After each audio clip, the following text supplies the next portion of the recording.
She built an empire's calendar for 3 years. Tonight, she's about to learn the empire was built around her. A midnight call, a mafia boss's silence, a resignation no one survives. This is the story of Imani Brooks, the woman who said no to Korea's most dangerous man, and the war that followed. If you're ready to ride this one all the way to the end, hit that like button right now and drop the name of your city in the comments. I want to see exactly how far this story travels tonight. The phone rang at 1:47 in the morning, and Imani Brooks knew before she even looked at the screen that nothing good ever called at that hour. She was still in her work clothes, slumped sideways on the couch, with one heel kicked off and the other dangling from her toes. A glass of red wine going warm on the coffee table. The Seoul skyline pressed itself against her apartment window in long, cold streaks of light. Towers stacked on towers, the whole city humming like it never planned on sleeping either. She'd been staring at that view for 20 minutes, not really seeing it, just letting her eyes go soft while her brain replayed the day. Taejun's schedule, the board meeting, the shipment numbers that didn't sit right with her, the ones she still hadn't said anything about because she wasn't sure yet. And you didn't bring half-formed suspicions into that man's office. The phone buzzed against the table, screen lighting up the dark. Unknown number. Her stomach dropped before her hand even closed around it. 3 years working for Kang Tae-jun had taught her body to read danger faster than her mind could catch up. She answered anyway, because that was the job. That had always been the job, the thing nobody printed on the offer letter. Answer always, sleep never. This is Imani. The voice on the other end was male, flat, professional in the worst kind of way, like a man reading off a checklist.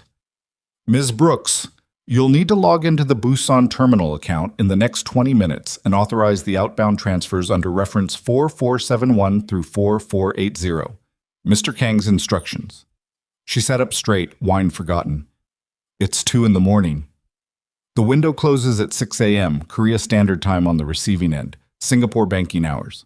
Then have Mr. Kang authorize it himself. I'm not signing off on a transfer I haven't seen. A pause, just long enough to feel deliberate. Mr. Kang is unreachable tonight.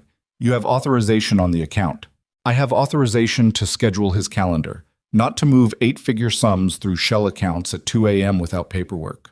She was already standing now, pacing the narrow strip of hardwood between the couch and the window, bare feet cold against the floor.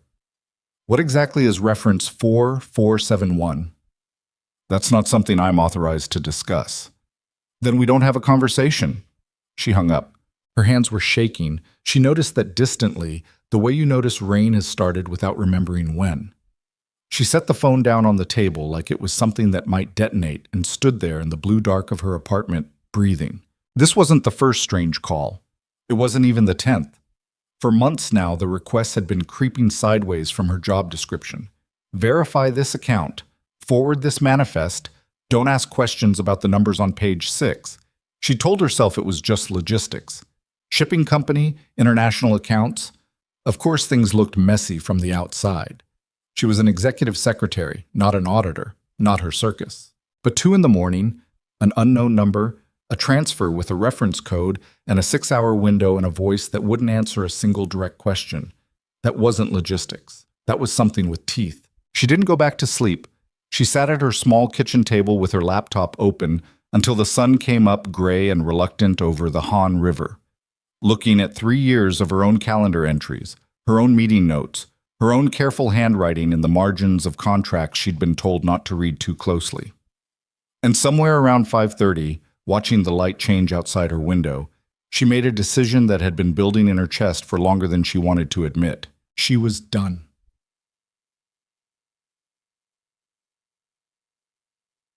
NYX Global Logistics occupied 40 floors of glass and steel in Gangnam, the kind of building that made you feel small on purpose, lobby ceilings stretching up into a marble silence broken only by the click of expensive shoes on expensive floors.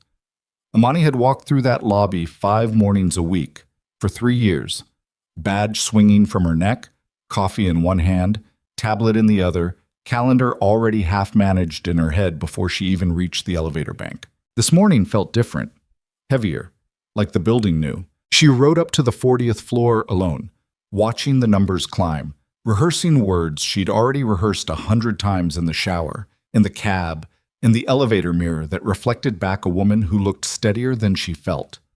Her reflection wore a charcoal blazer, hair pulled back tight and clean, lipstick a deep wine that matched nothing about how unsettled her stomach actually was. She looked like a woman who had this handled. She did not have this handled. But she'd learned a long time ago that looking steady was 90% of being steady, and the other 10% you faked until your hands stopped shaking. The doors to the executive floor parted, and there was Seo Yan at the front desk, already half rising with a stack of folders. "Ms. Brooks, he's been asking for the Busan numbers since 6. He's not happy." "When is he ever?" Imani said, and meant it kindly, because Seo Yan had it worse than anyone, fielding the man's moods before his coffee even hit. She didn't go to her own desk.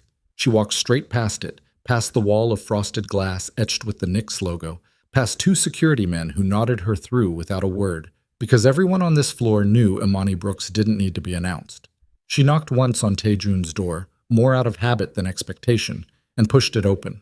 Kang Taejun stood at the window with his back to her, jacket off, sleeves rolled to the forearm, phone pressed to his ear, in a conversation he ended the second the door clicked shut behind her.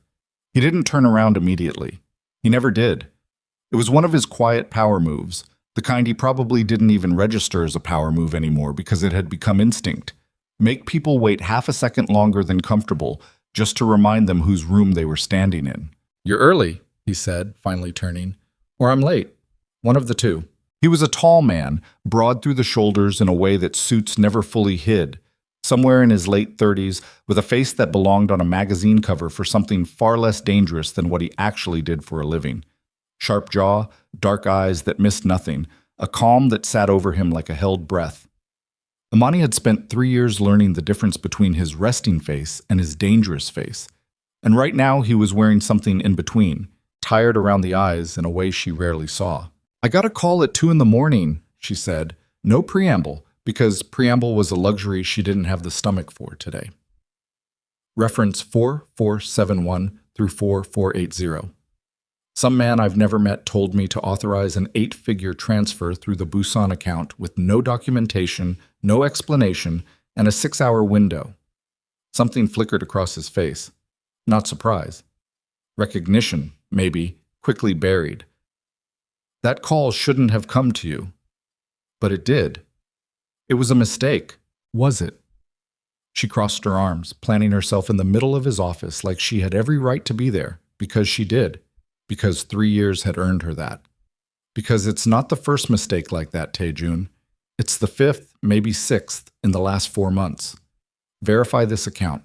Sign this manifest. Don't ask about page 6.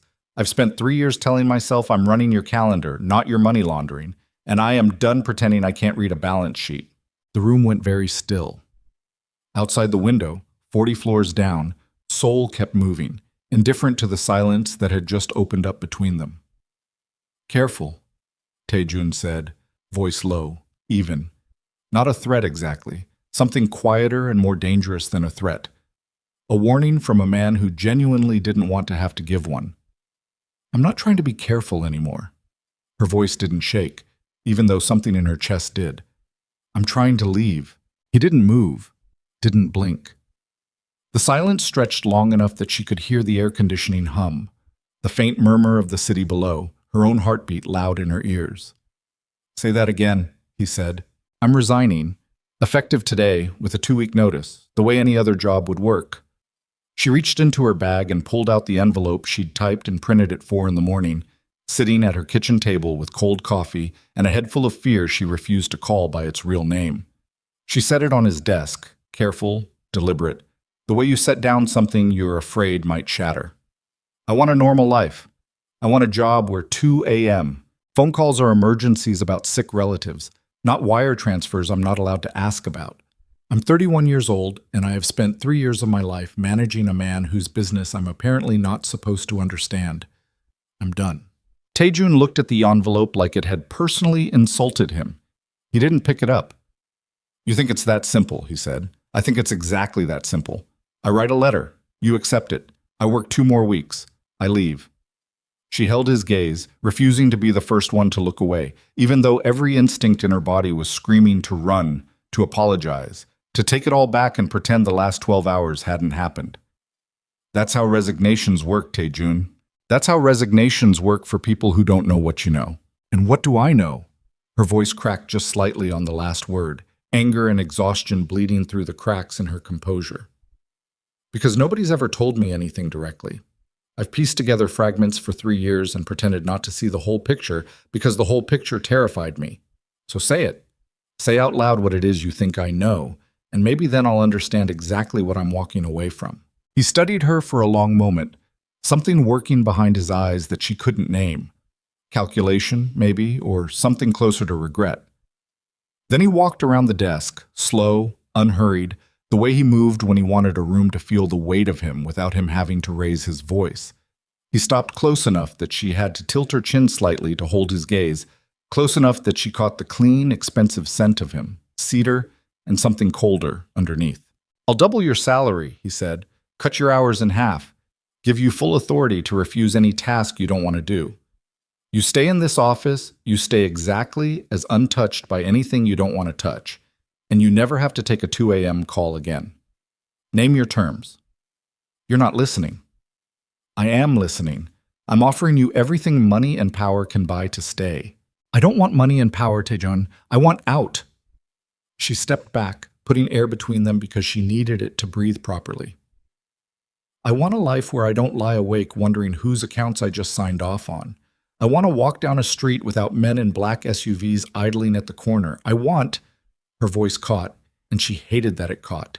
Hated that 3 years of carefully built composure was cracking right here in front of the one man she'd never wanted to see it crack in front of. "I want to be a person who isn't tangled up in whatever this is. That's all. That's the whole list." The dangerous look came into his eyes then, the one she'd seen exactly twice before in 3 years. Once when a supplier had tried to shortchange a shipment, once when a board member had questioned his authority in front of investors. Both men had not lasted long in his organization after that look. It wasn't rage. Rage was loud and obvious and easy to manage.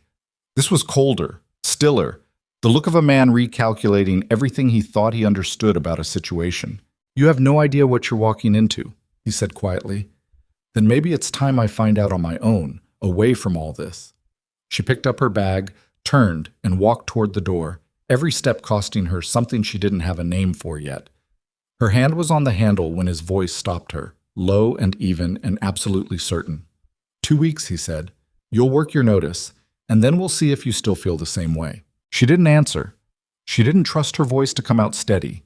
She opened the door and walked out into the hallway, past Seo Yan's wide eyes, past the security men who'd clearly heard at least the shape of the argument through the glass, and didn't stop walking until she was in the elevator with the doors closed, and her own reflection staring back at her, breathing hard, hands trembling against the brushed steel railing. She told herself it was over. She told herself she'd done the impossible thing, said the unsayable thing, and now all that was left was 2 weeks of awkward distance before she walked out of that building for good and got her life back. She had absolutely no idea that she had just declared war on the only man in Seoul capable of keeping her alive. The 2 weeks that followed felt almost peaceful, which in hindsight should have worried her more than it did. Taejun didn't bring up the resignation again. He was, if anything, more formal with her.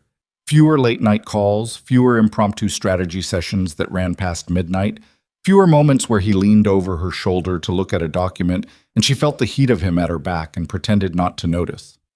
He treated her like exactly what she'd asked to be treated as.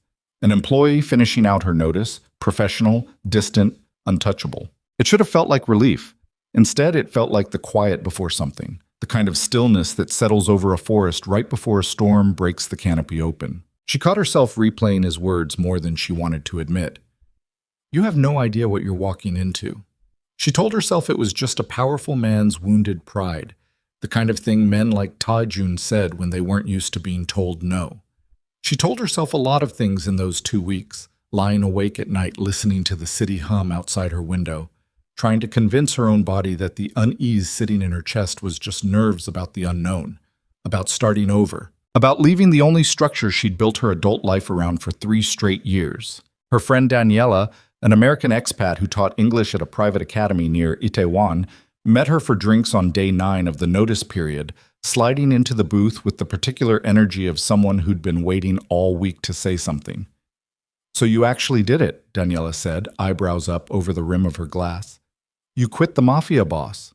"He's not—" Amani started, the same reflexive defense she'd been giving for 3 years, then stopped herself, because what was the point of the lie anymore? "Yeah, I quit.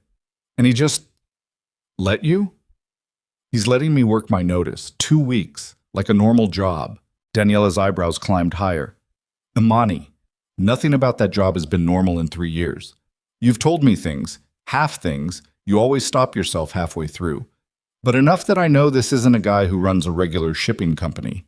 I know what he is." Imani turned her glass slowly on the table, watching the condensation ring spread beneath it. "I've known for a long time. I just kept telling myself it wasn't my business as long as I wasn't asked to be part of it directly. And then I got asked. So now it's my business whether I like it or not." "Are you scared?"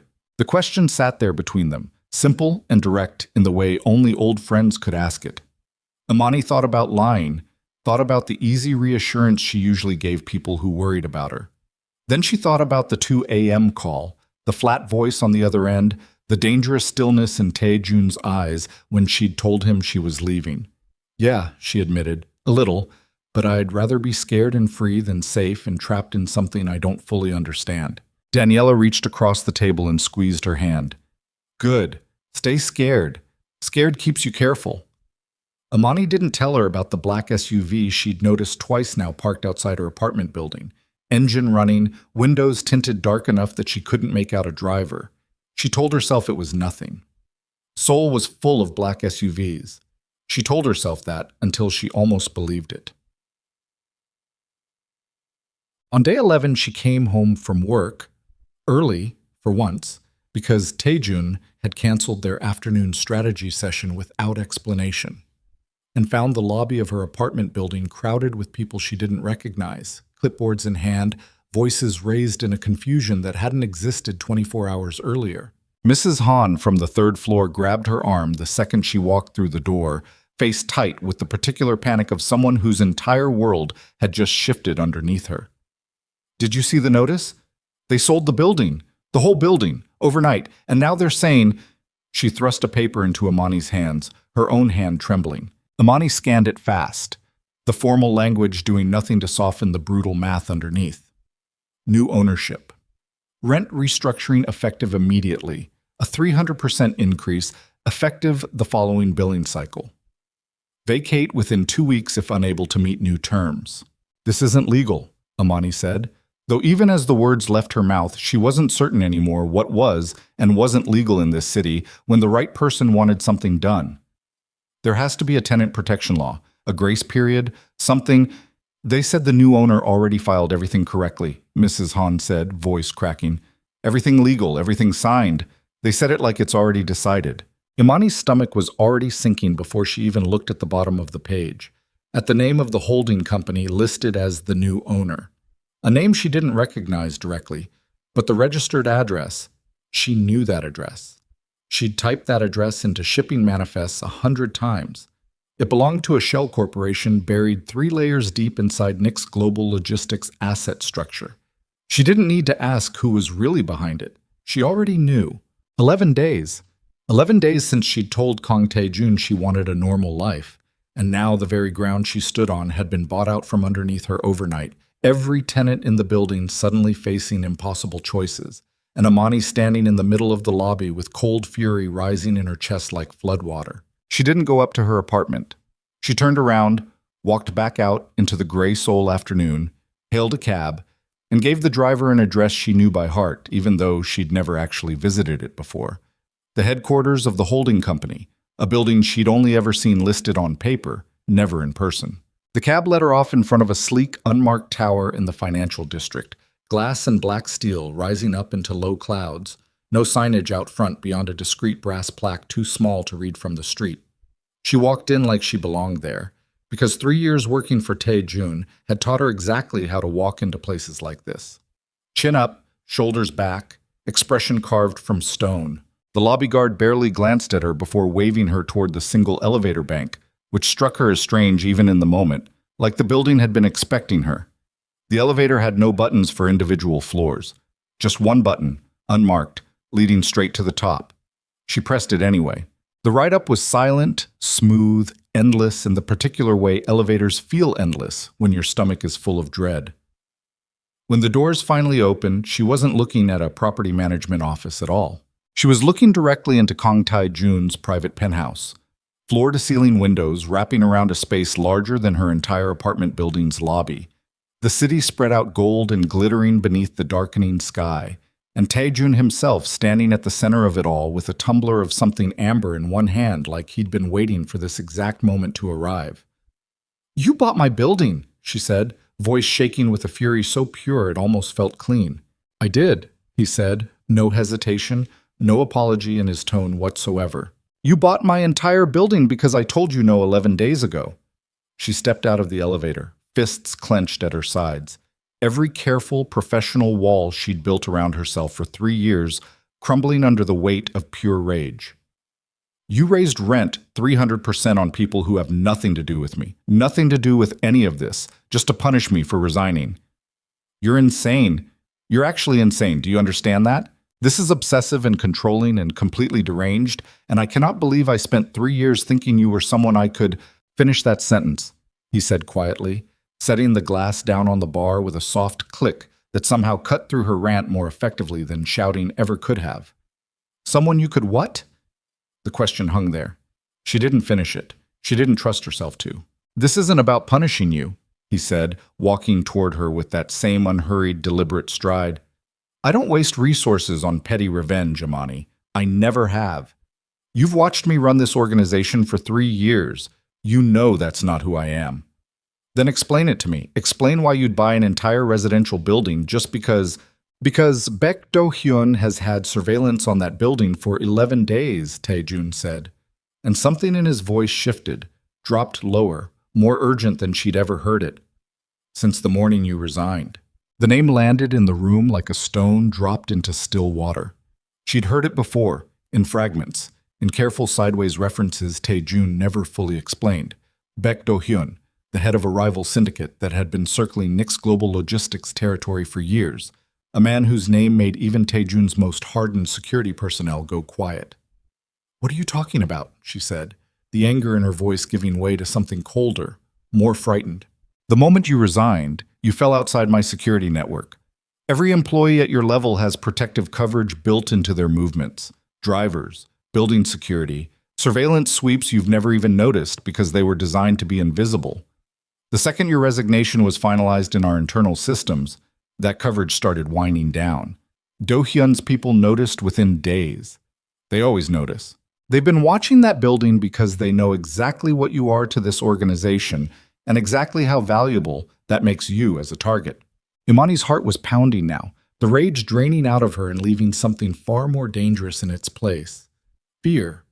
Real fear, the kind that made the floor feel less solid beneath her feet. "You're telling me people have been watching my building, watching me?" "Yes." "And instead of telling me that directly, you just bought the entire building without saying a word to me?" "I tried other ways first." His jaw tightened, something raw flickering across his face that she'd never seen him show anyone. "I increased the private security rotation outside your building 3 days ago. You didn't notice because they were good at their job. I had your driver reroute twice this week to avoid a vehicle that had been parked near your route for too long. You didn't notice that either. I was trying to protect you without you knowing, because I knew exactly how you'd react if I told you the truth. You'd accuse me of exactly what you're accusing me of right now. Manipulation, control, using fear to keep you close. So today, when the surveillance pattern around your building escalated past what passive protection could handle, I made the only decision that guaranteed your safety immediately. I bought the building. I turned the entire structure into something I control completely. Security, access, every entry point. It was never about punishing you for leaving." "Then what was it about?"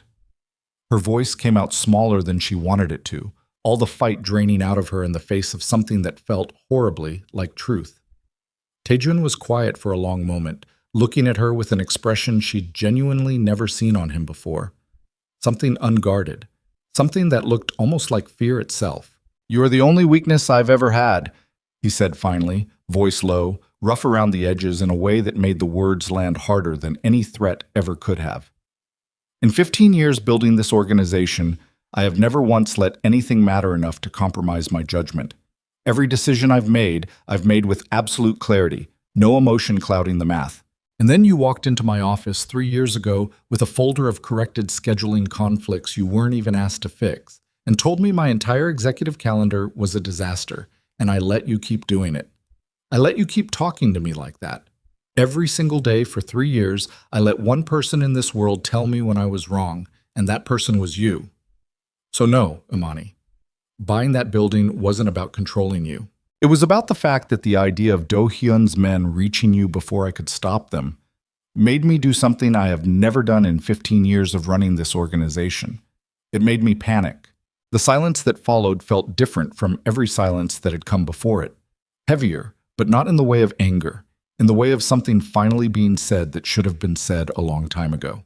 Imani stood there in the middle of his penthouse, the city glittering gold and indifferent beyond the glass, trying to hold on to the fury that had carried her up here, and finding that it had quietly drained away somewhere in the last 60 seconds, replaced by something far more complicated. "I don't know what to do with that," she admitted finally. "You don't have to do anything with it tonight." He stepped back, giving her space, some of the rawness in his expression folding itself back behind the careful composure she was used to. "Tonight, you just need to understand that the danger is real.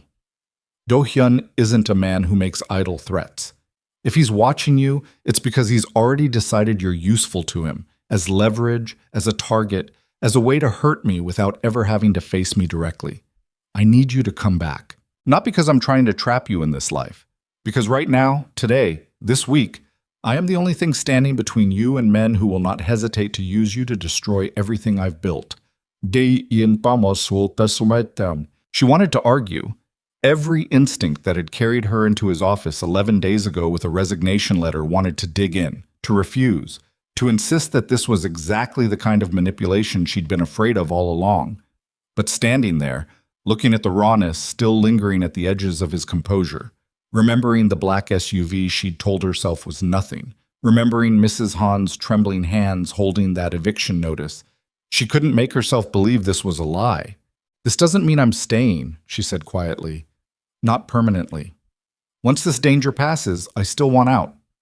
"Understood," Taejun said, and something in the way he said it told her he didn't fully believe it either. Not anymore, not after tonight. "But for now, you'll return to Nix Global Logistics, under full protection, no exceptions."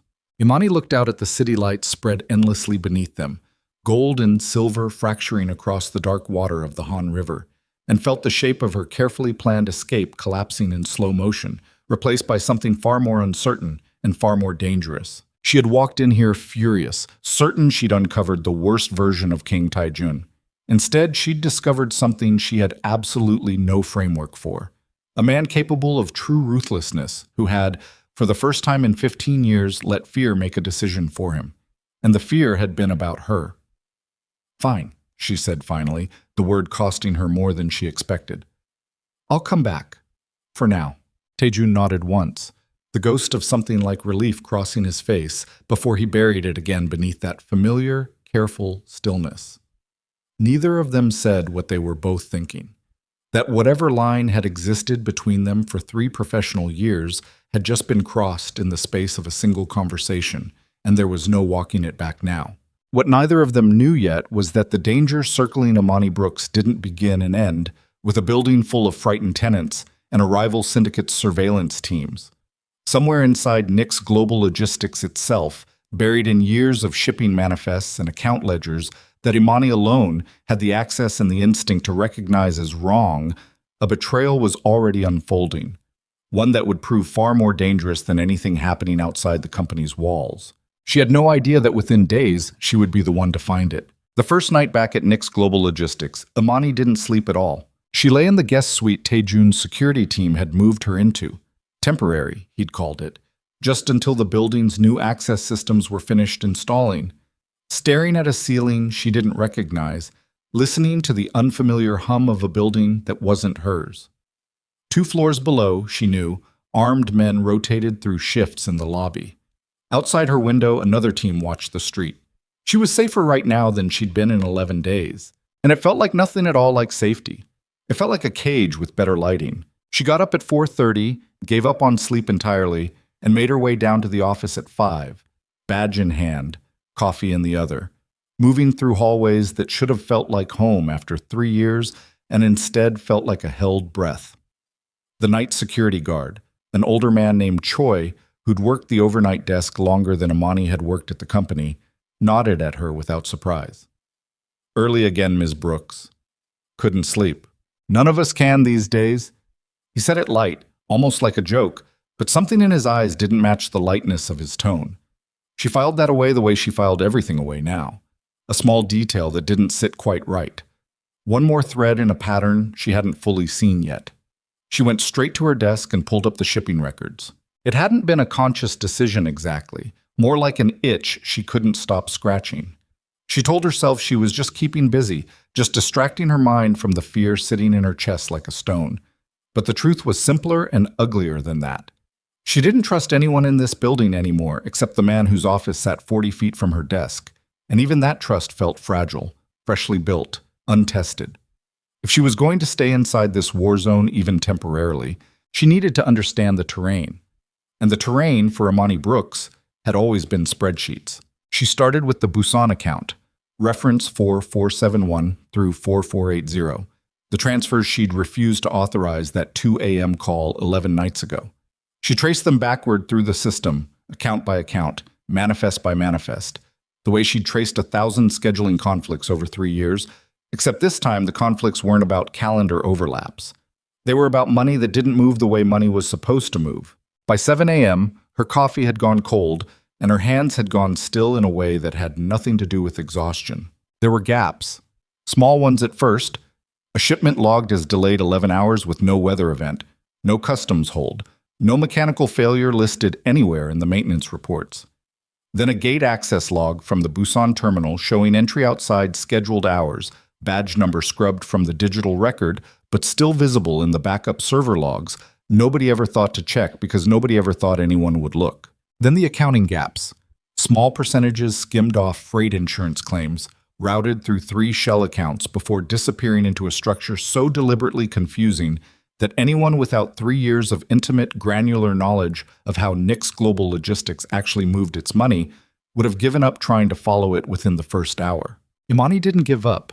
She'd built half of these accounting structures herself, helping Taijun's finance team organize records during her second year on the job. She knew exactly where the bodies were supposed to be buried, which meant she also knew, with a sick certainty rising in her chest, exactly where one didn't belong. By 9 a.m., she had a name circled in red on a printed manifest, and she sat staring at it for a long time before she made herself stand up and walk it down the hall. Yoonmin Seok, Operations Director. 12 years with the company. A man who'd personally trained half the logistics team, who kept a photo of his daughter's graduation on his desk, who'd brought Imani soup the week she'd had the flu in her second year because nobody else thought to. A man Tae-jun trusted enough to hand him operational control of every port the company touched. She knocked on Tae-jun's office door at 9:15, manifest clutched tight enough in her hand to crease the paper. "You look like you haven't slept," he said when she walked in, not looking up from the screen in front of him. "I haven't. I found something." That got his attention. He looked up, taking in her face, the manifest in her hand, the particular stillness that had settled over her. The look of someone who'd uncovered something they wished they hadn't. "Sit down." "I don't want to sit down. I want you to look at this." She crossed the room and set the manifest on his desk, jabbing her finger at the circled accounts, the gate logs, the insurance routing she'd traced through 3 layers of shell companies before it disappeared into an account she didn't have access to verify. Reference 4471 through 4480. The transfer they wanted me to authorize the night before I resigned. It traces back through Busan, through gate access that's been scrubbed from the main log but not the backup servers, through insurance claim skimming that's been running for at least 4 months based on the timestamps. And every single thread runs through the operations director's authorization codes. Patrioist, Taejun went very still. Min Seok. I checked it 3 times before I came down here because I didn't want to believe it either. Her voice was steady, but her hands were not, and she pressed them flat against the edge of his desk to stop the shaking. He's been selling route information, shipping schedules, gate access windows, security rotation patterns. Somebody's been feeding operational intelligence to someone outside this company for months, and the access trail leads straight back to his credentials. You're certain? I wouldn't have brought it to you if I wasn't. Taejun picked up the manifest, scanning it with the focused intensity she'd watched him bring to board meetings and hostile takeovers alike. The same coldness sliding down over his features like a visor closing. When he finally looked up, the warmth from the night before, the rawness, the admission that had cracked something open between them, was gone completely, replaced by something flat and lethal. Who else has seen this? No one. I came straight to you. Keep it that way. He stood, already moving toward the door, already shifting into a version of himself she recognized from the early days of working for him, before she'd learned to read the smaller, gentler frequencies underneath the danger. I need you to pull everything, every transaction, every gate log, every communication record tied to his account going back 6 months, quietly. No one in finance touches it, no one in IT flags it, just you, Taejun. She caught his arm before he reached the door, and he stopped, looking down at her hand on his sleeve like it was something unfamiliar. If he's been feeding information to someone outside the company, and that someone is who I think it is, Do-hyun, he said, the name coming out of him like something bitter, then this isn't just a financial betrayal. This is exactly how they knew where to find me. This is exactly how they knew when to put surveillance on my building. Something dark moved behind his eyes, a realization clicking into place that she watched happen in real time. The pieces of the last 2 weeks rearranging themselves into a different, uglier shape. Min Seok had access to employee security schedules, building assignments. He would have known the exact day your protective coverage started winding down after your resignation went into the system. He sold me out, Amani said quietly, the words landing strange in her own mouth. The betrayal somehow more personal than the millions of dollars skimmed off insurance claims. A man who brought me soup when I had the flu sold my location to people who wanted to use me as leverage against you. Taejun's jaw worked, a muscle ticking there that she'd learned over 3 years to recognize as the visible edge of a much larger and much more dangerous fury held carefully in check.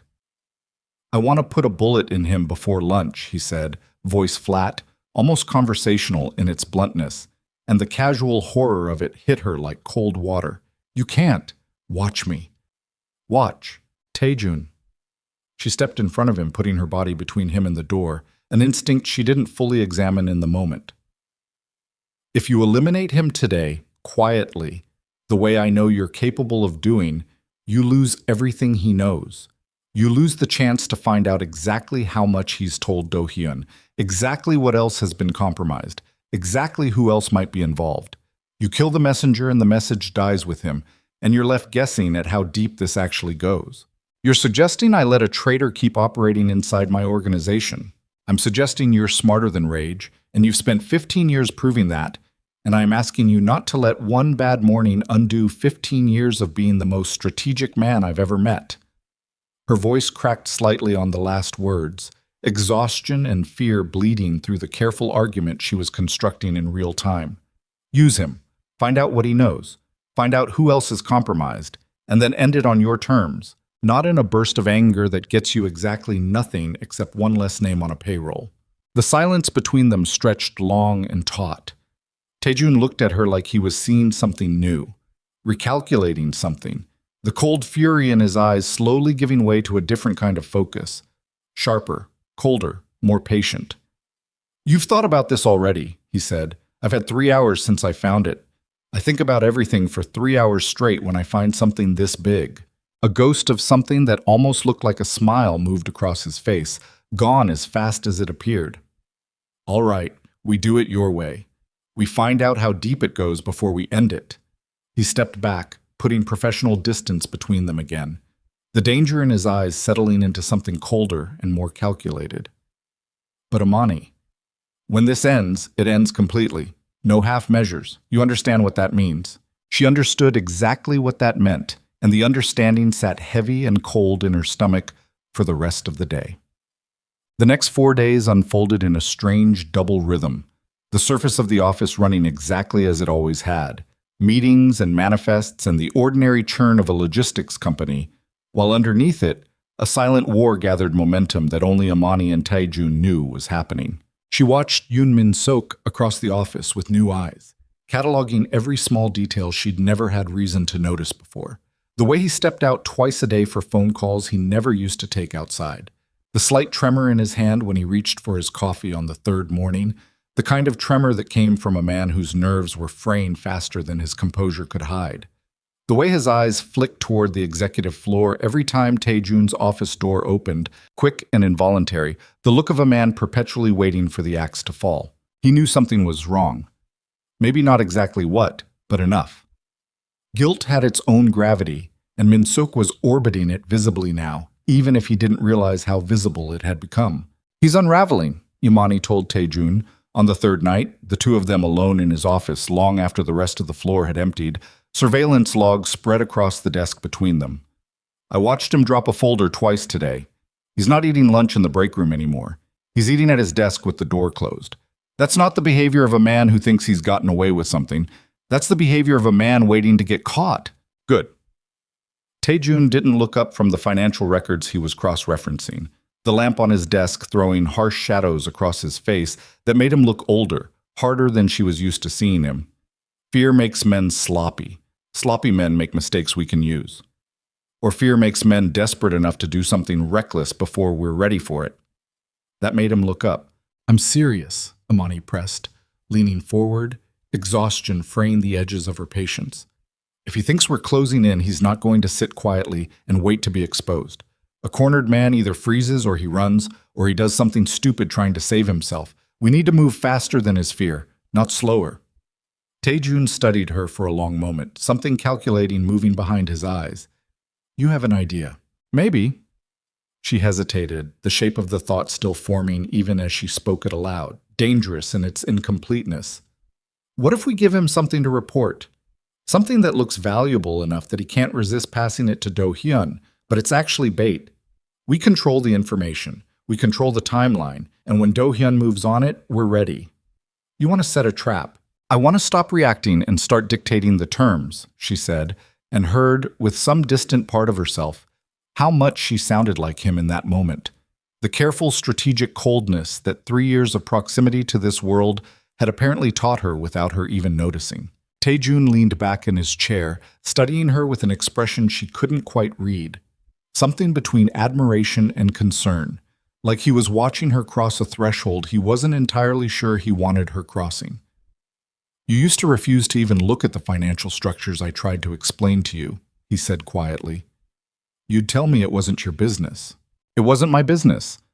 Until somebody made it my business by selling my location to men who want to hurt the only people I have left in this city.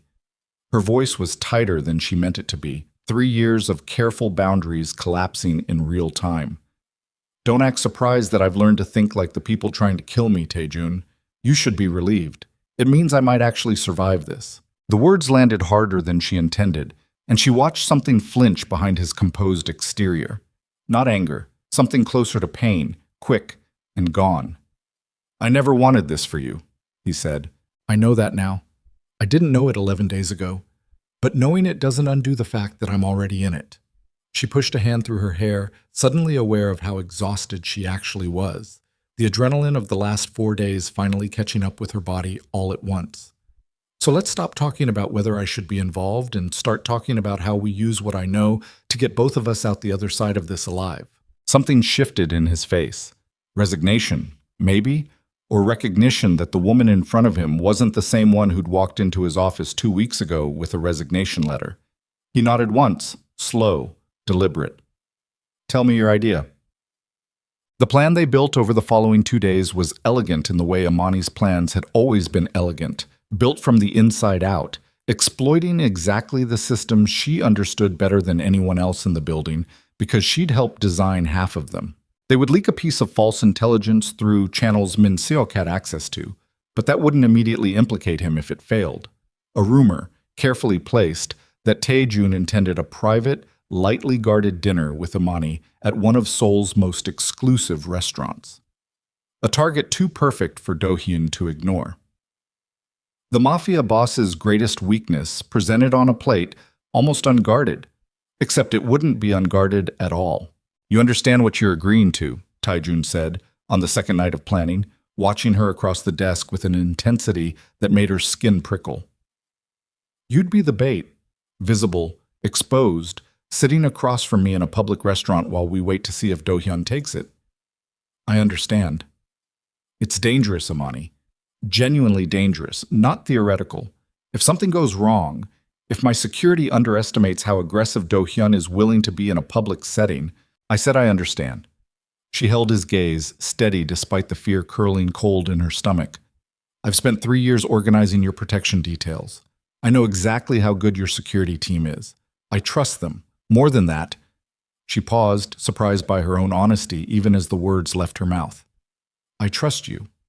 To not let anything happen to me that you can prevent." Something raw moved across his face again, that same unguarded crack from the night in the penthouse, gone again almost as fast as it appeared.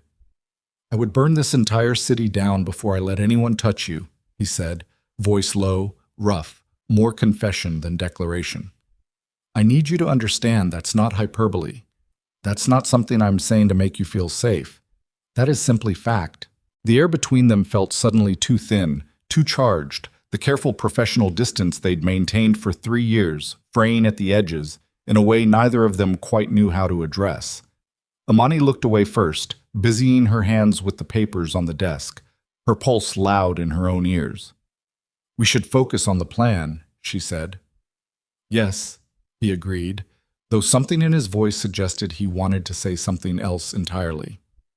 "The plan." Quote, "They leaked the information on a Thursday, routed through 3 different channels designed to look organic. A comment dropped in a finance meeting Min Seok attended, a calendar entry visible to anyone with mid-level system access, a casual mention from Seo Yeon at the front desk, who'd been briefed only enough to plant the seed without knowing the full scope of what she was actually doing. By Friday morning, the trap was set, and all that remained was watching it unfold. Imani spent that day in a state of strange, suspended focus, going through the motions of normal office work while every part of her brain ran calculations about the dinner 2 nights away. She watched Min-suk closely without seeming to watch him at all, cataloging the way his shoulders tightened when the calendar entry crossed his desk, the extra time he spent in the break room that afternoon on a call he ended the second anyone walked past. He'd taken the bait. She could see it in his body language, the particular electric tension of a man who'd just found something he thought might finally relieve the unbearable pressure he'd been carrying. She almost felt sorry for him. Almost. That feeling evaporated entirely on Saturday morning, less than 30 hours before the planned dinner, when Taejun called her into his office with an expression she hadn't seen on him before. Something between fury and disbelief. "We have a problem," he said, turning his laptop screen toward her. It was a financial transfer, freshly logged, $50,000, moved from an account she didn't recognize into a private account registered under a name that took her a full 3 seconds to place. Her own driver, Hyun-woo. The quiet, polite young man who'd been ferrying her between her apartment and the office for the better part of a year, who always had a bottle of water waiting in the back seat, who'd once spent 20 minutes helping her track down a missing umbrella she'd left at a restaurant. "That's not possible," she said, the words coming out flat with shock. "Hyun-woo's been with the company for 2 years.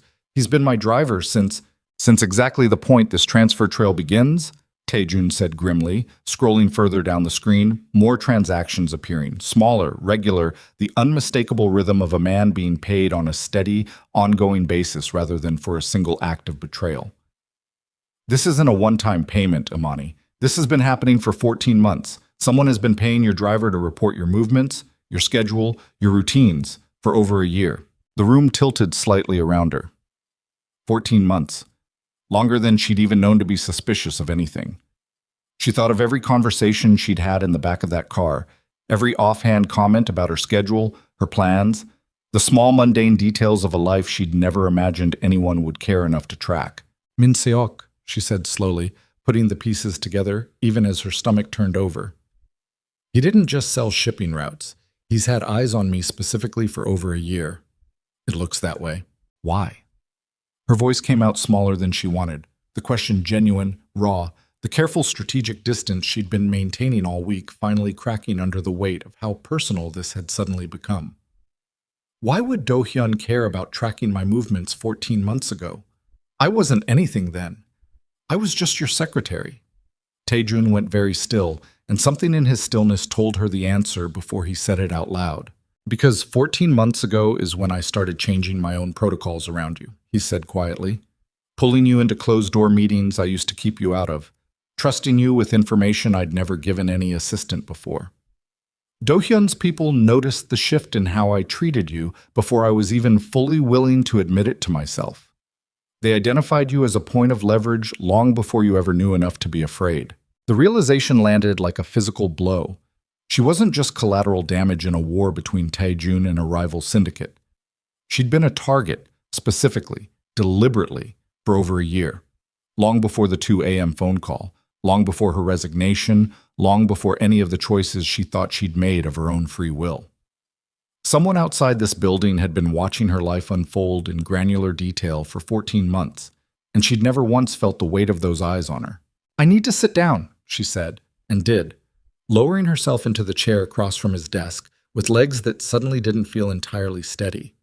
Taejun came around the desk and crouched in front of her, closing the distance, his hands hovering near hers without quite touching, like he wasn't sure if contact would help or make things worse. Amani, look at me.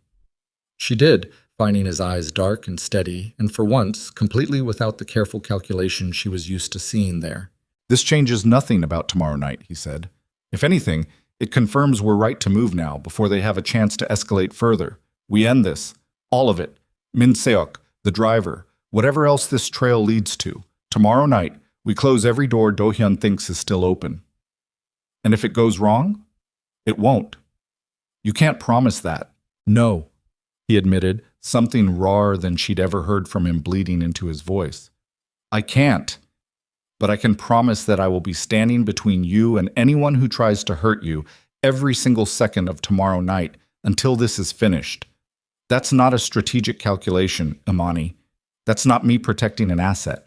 I need you to understand the difference. The air in the room had gone thin again, charged in that same dangerous way it had 2 nights before. The line between professional necessity and something far more personal blurring past any point of pretending it wasn't happening. Imani's pulse hammered in her throat, fear and something else entirely tangled together until she couldn't separate the two anymore. Taejun?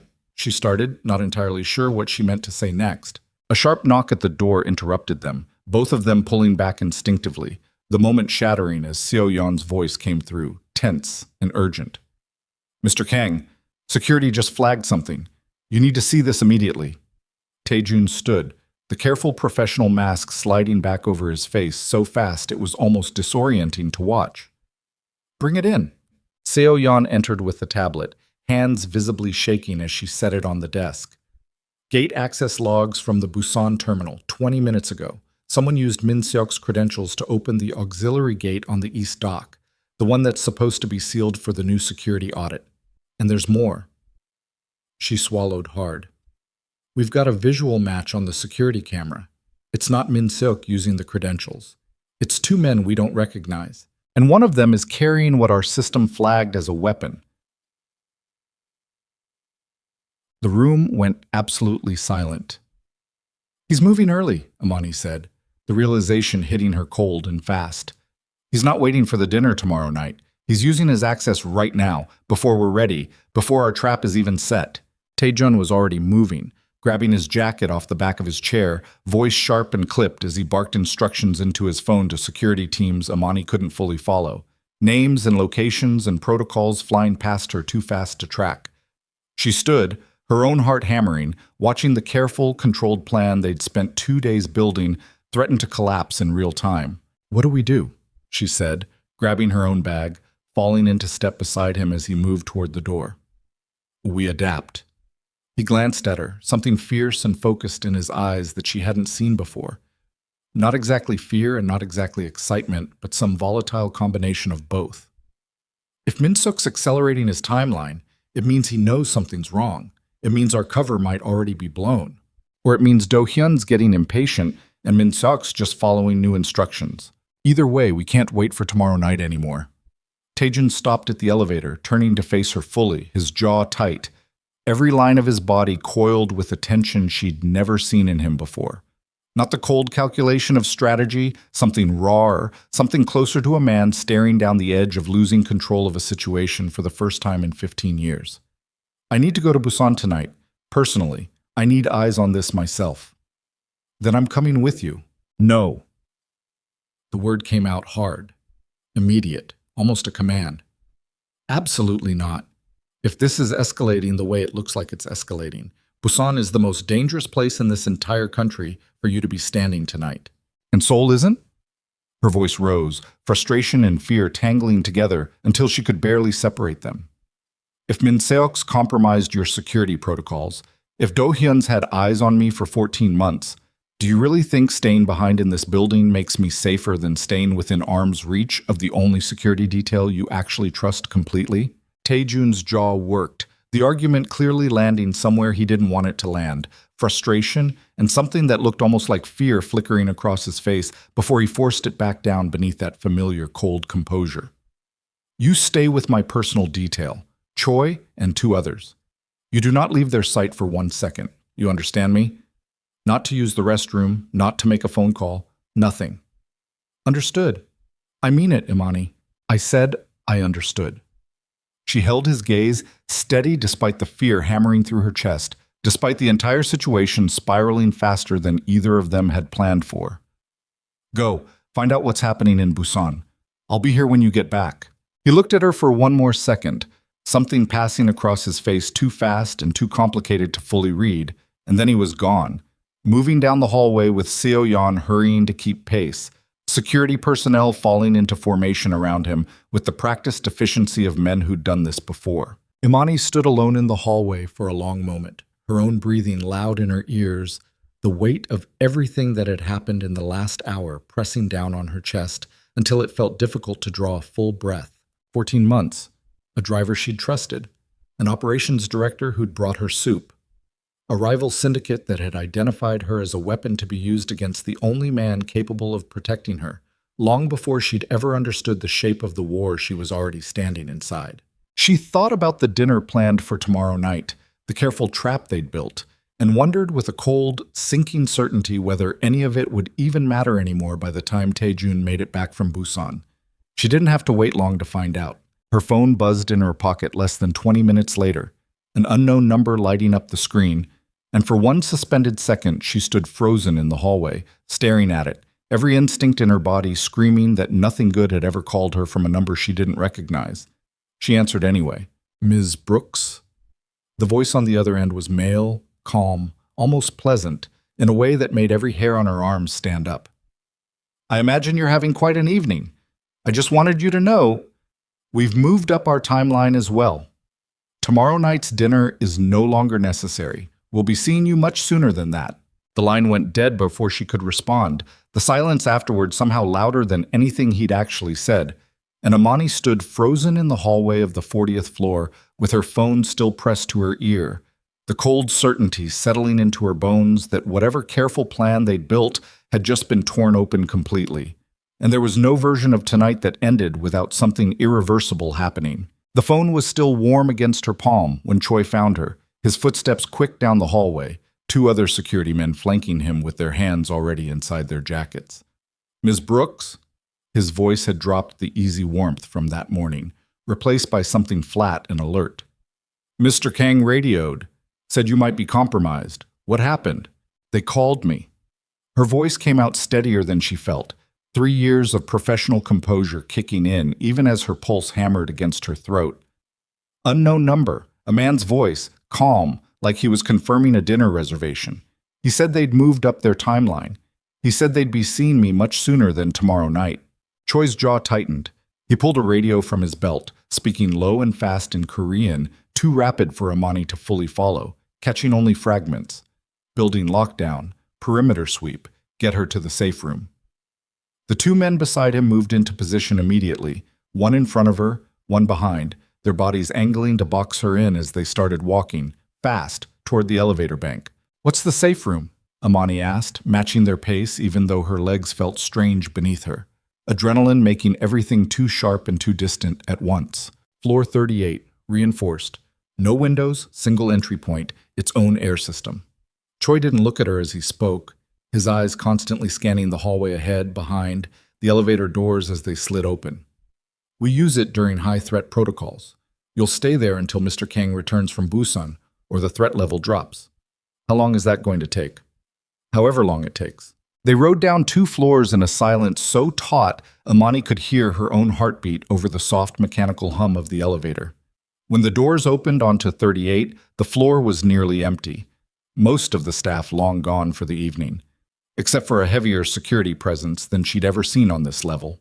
Men positioned at intervals down the corridor like sentries, hands resting near their jackets, eyes hard and watchful. The safe room itself was smaller than she expected. All reinforced walls and recessed lighting, a long table, a wall of monitors showing security feeds from every floor and entrance of the building. Choi guided her inside and posted one man directly outside the door, the other taking up a position near the monitors. "You'll be fine here," he said, though something in his voice suggested he was saying it more for his own reassurance than hers. "Nobody gets through this door without going through 6 men first." Amani sank into one of the chairs at the long table, hands finally beginning to shake now that the adrenaline of the hallway had nowhere left to go. She pulled out her phone, fingers fumbling slightly as she opened her messages, needing to do something, anything, with the frantic energy crawling under her skin. She texted Tae-jun. "Are you safe? What's happening in Busan?"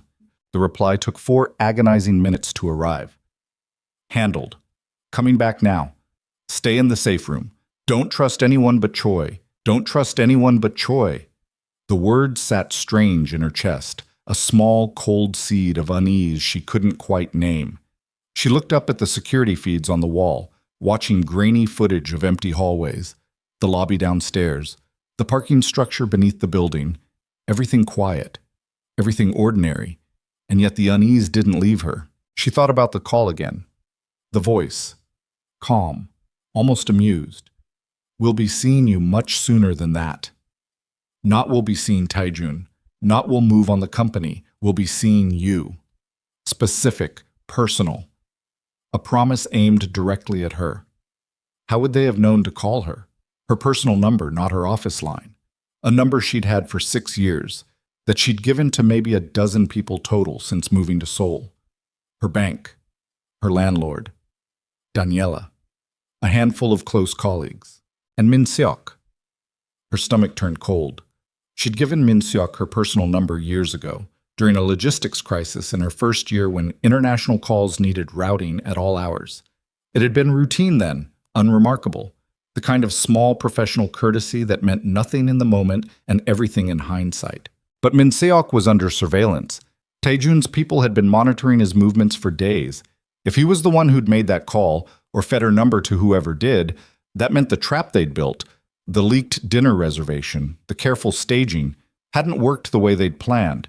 It meant Min Seok had either figured out he was being used, or someone above him had figured it out first. She was still turning the thought over when the lights in the safe room flickered, just once. A half-second stutter, barely noticeable, the kind of thing you'd dismiss in any ordinary building on any ordinary night. But the security man near the monitors went rigid, his hand moving instantly to the radio at his shoulder. "Did you see that?" Amani asked, already standing. "Buildings on backup power rotation for the new installations." "Probably nothing." But his voice had gone tight, and his eyes hadn't left the monitor wall, scanning each feed with new intensity. Then the monitors went black. All of them, at once. The entire wall dropping into a uniform, featureless dark that swallowed every camera feed in the building simultaneously. "That's not nothing," Amani said, her voice barely above a whisper. The security man was already moving, radio pressed to his mouth, words coming fast and clipped. No answer coming back except static. He tried again. Still nothing. Amani watched his face change in real time, professional calm fracturing into something closer to alarm. "We need to move," he said. "Now." The door burst open before either of them could reach it. It wasn't the security man posted outside. It was Choi himself, but something about him was wrong. His movements too fast. His face flushed with an exertion that didn't match a man who'd simply walked from the hallway. He stepped inside and closed the door behind him, and for one suspended second nobody spoke. The only sound, the soft hum of the now dark monitor wall. "Choi," the security man said, lowering his radio slightly. "Cameras are down across the building. We need—" Choi shot him.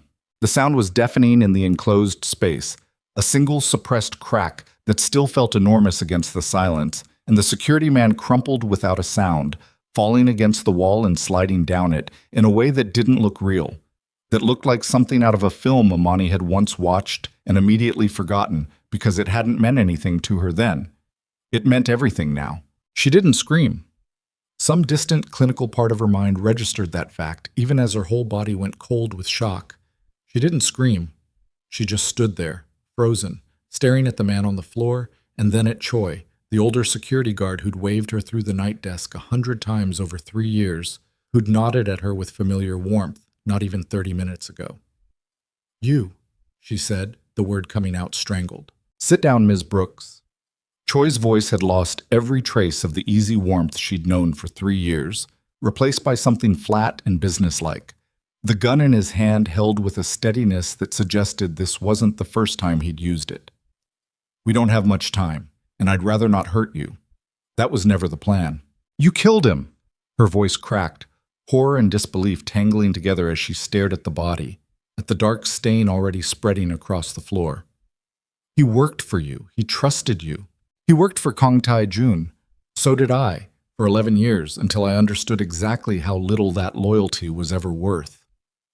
Something bitter moved across Choi's face, an old wound surfacing despite the cold professionalism he was trying to maintain.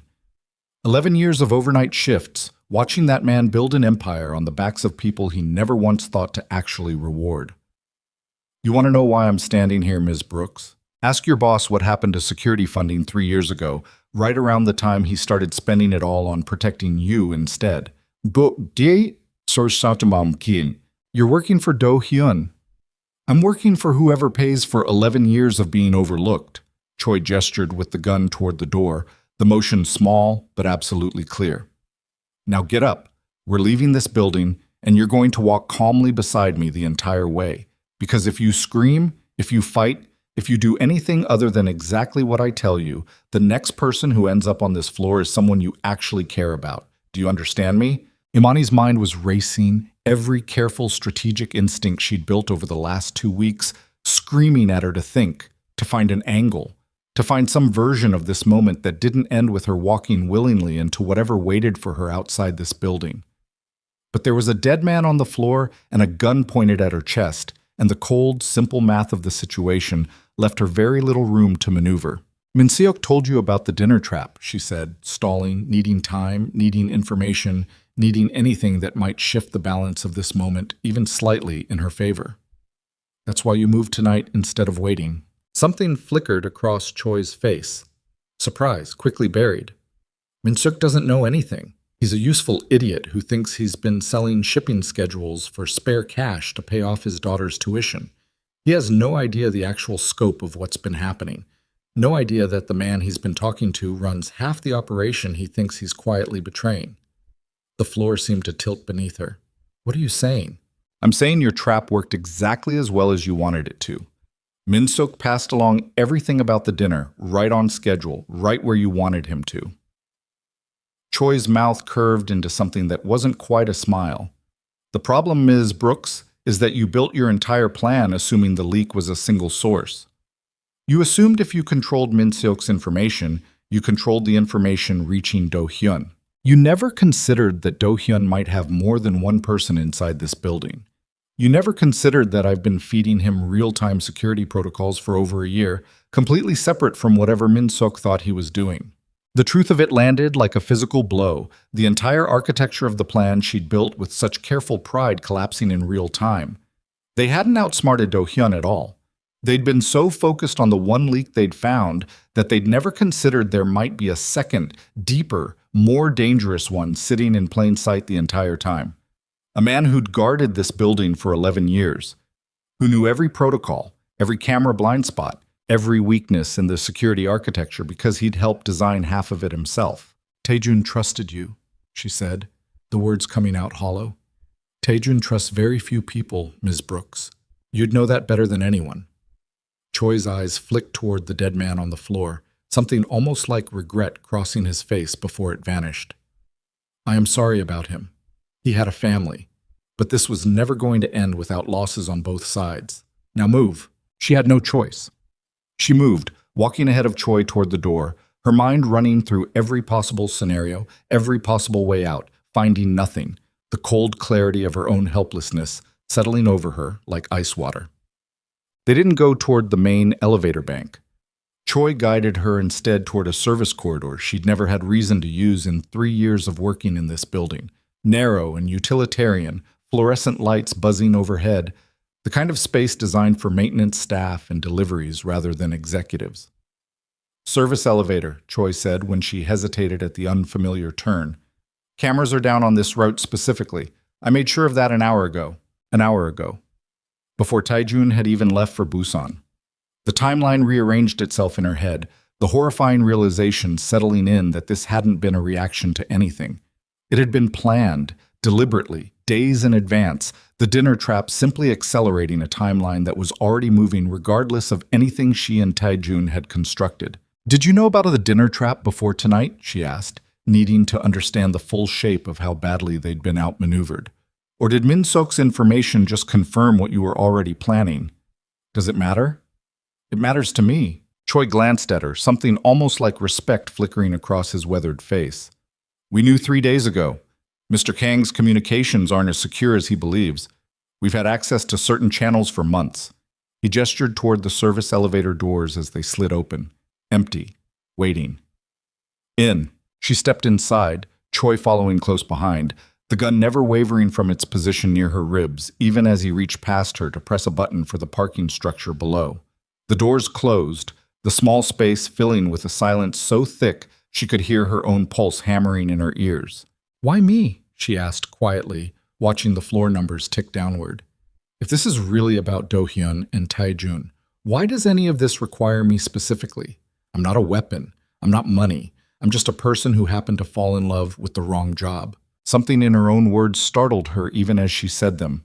Fall in love, the phrase slipping out before she'd consciously chosen it, true in a way she hadn't let herself examine until this exact moment, standing in an elevator with a gun pointed at her side, finally admitting to herself what 3 years of careful professional boundaries had been protecting her from facing. Choi's expression didn't change. Your leverage, Ms. Brooks, the most valuable kind. Money, Taejun can replace. Territory, he can fight for and reclaim. But you... He studied her with something almost clinical in his gaze. Do-hyun has watched that man for 15 years. He's never seen him bend for anyone, never seen him show a single weakness that could be exploited. And then you walked into his office with your resignation letter, and within hours he bought an entire apartment building to keep you safe. That's not the behavior of a man protecting an asset, Ms. Brooks. That's the behavior of a man who's finally given Do-hyun the one lever he spent 15 years searching for. The elevator doors opened onto the parking structure, dim and echoing, a single black SUV waiting near the exit ramp with its engine already running, headlights cutting twin beams through the concrete dark.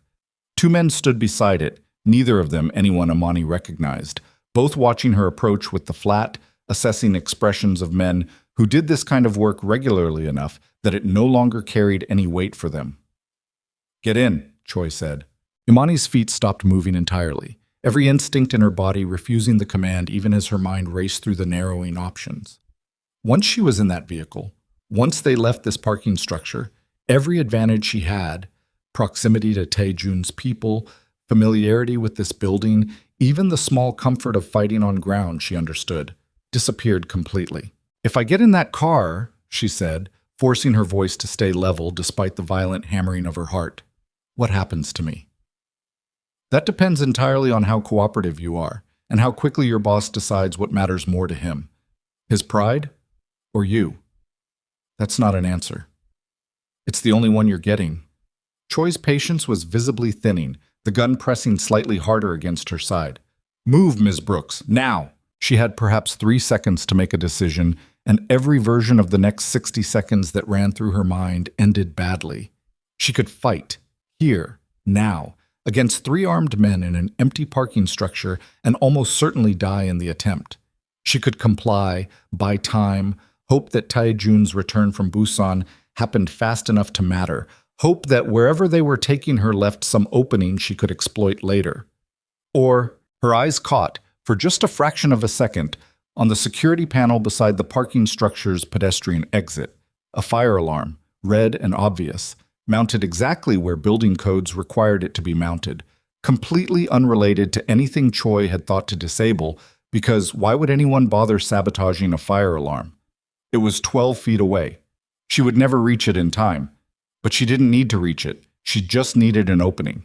"Okay," she said, raising both hands slightly, the universal gesture of surrender, watching Choi's posture ease by the smallest possible degree, the gun lowering perhaps half an inch as her apparent compliance registered.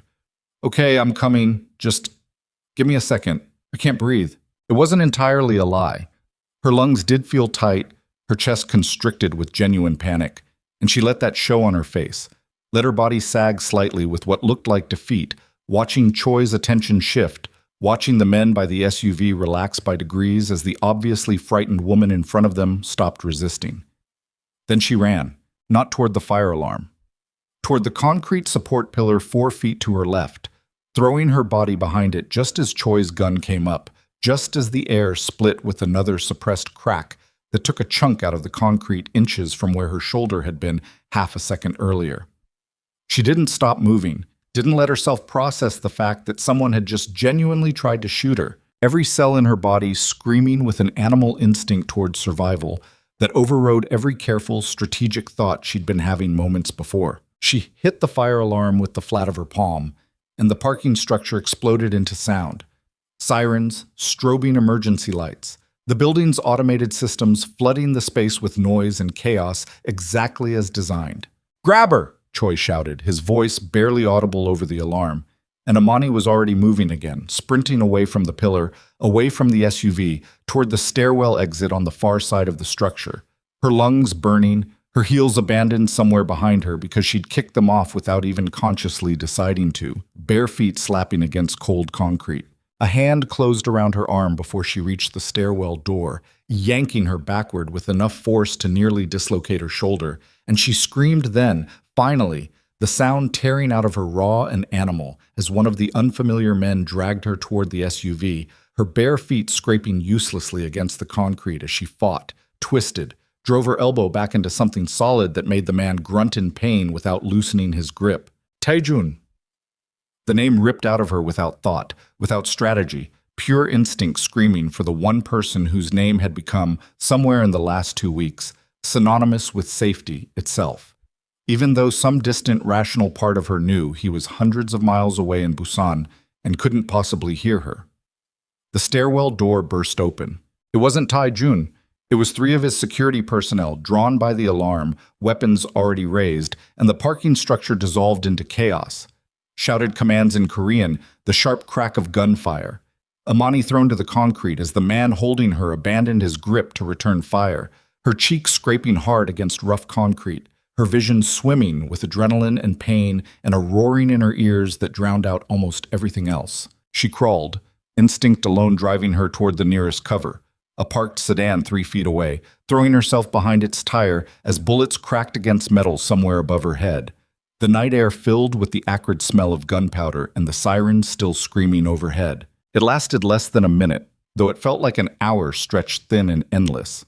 When the gunfire finally stopped, the silence that followed felt almost more violent than the noise had been, ringing and absolute, broken only by her own ragged breathing and the distant approach of more footsteps, more shouting, the building's full security response finally arriving in force. She didn't move from behind the sedan until a familiar voice called her name, raw with something she'd never heard in it before, pure, uncalculated fear. "Imani!" She looked up to see Taejun running across the parking structure, jacket gone, tie loosened, face white in a way she'd never seen on him. And the sight of him broke something open in her chest that she'd been holding together through sheer force of will for the last 20 minutes. She didn't have the strength to stand. She just sat there, back against the sedan's tire, blood on her cheek from the concrete, bare feet bleeding from the run, and watched him drop to his knees in front of her, hands hovering over her like he was afraid touching her might confirm some injury worse than what he could see. "I'm okay," she managed, though her voice shook too badly to sound convincing.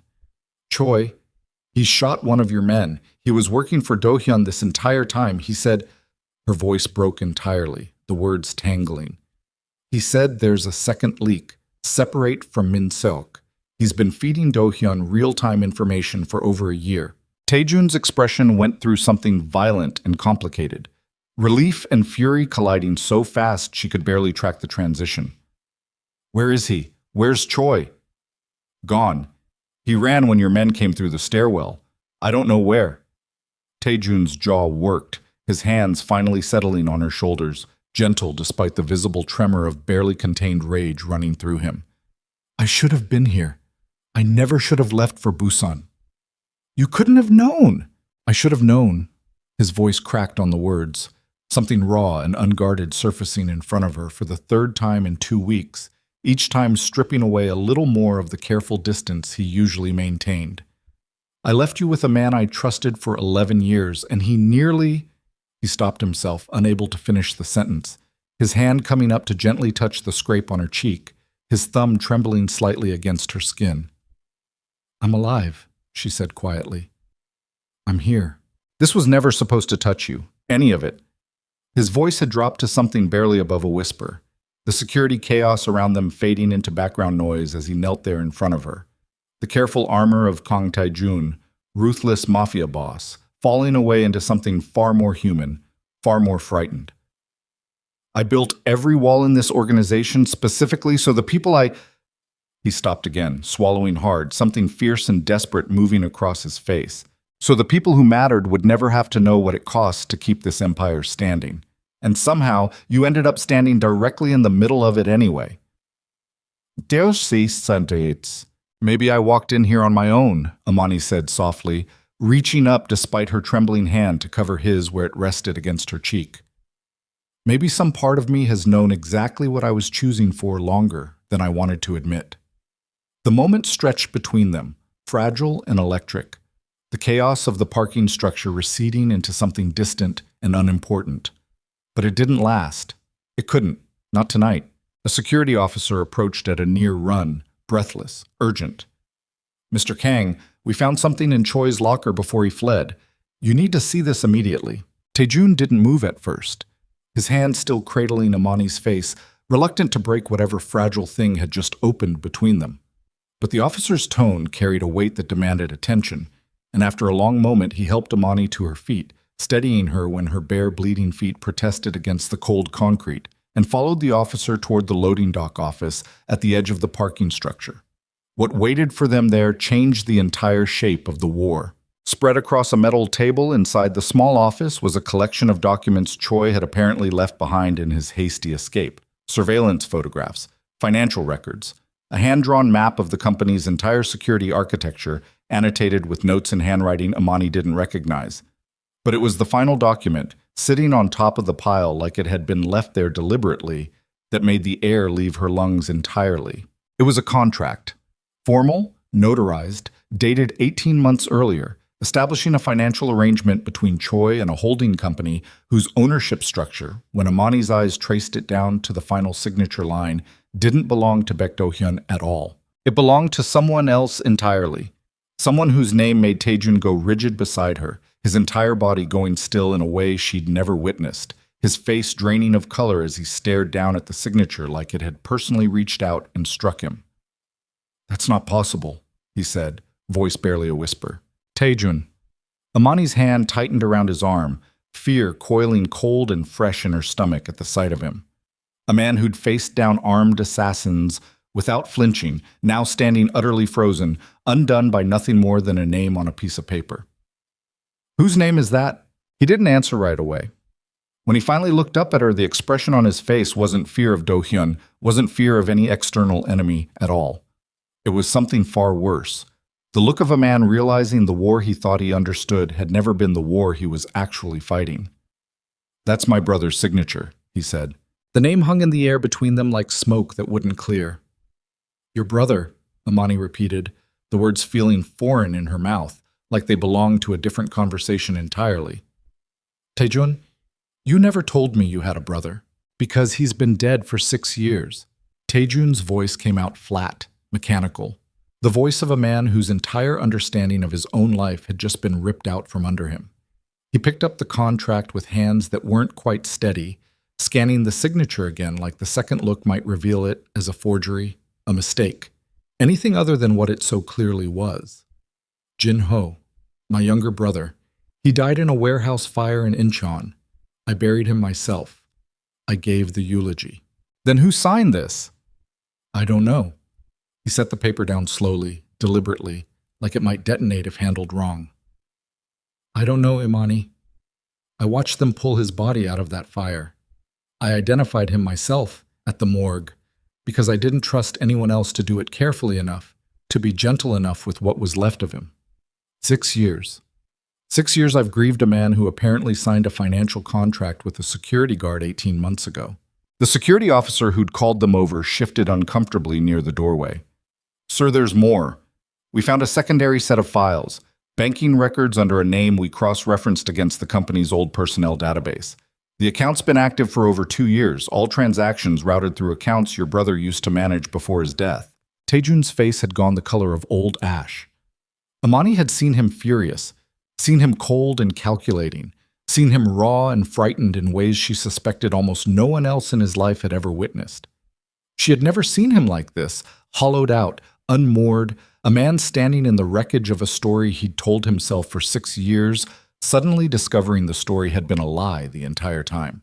Either someone faked his death, Amani said carefully, watching every flicker across his face, or someone's been using his identity, his old accounts, his signature, to build something underneath your organization without you ever knowing. Or he's alive. Taejun said it like the words cost him something physical, like saying it out loud made the possibility more dangerous than leaving it unspoken. And he's the one who's been bleeding my organization dry for 2 years. Funding Do Hyun, recruiting Choi, feeding information through Min Seok without either of them even understanding who they were actually working for. The pieces slammed into place in Amani's mind so fast it left her breathless. That's why Choi knew protocols even Min Seok didn't have access to. That's why the information you thought was going to Do Hyun's organization was always one step ahead of anything you tried to do to counter it. It was never really Do Hyun running this war, was it? Do Hyun's real. Do Hyun's dangerous. But Do Hyun is also exactly the kind of obvious enemy a smarter man would want me focused on, while the actual threat builds itself in places I'd never think to look.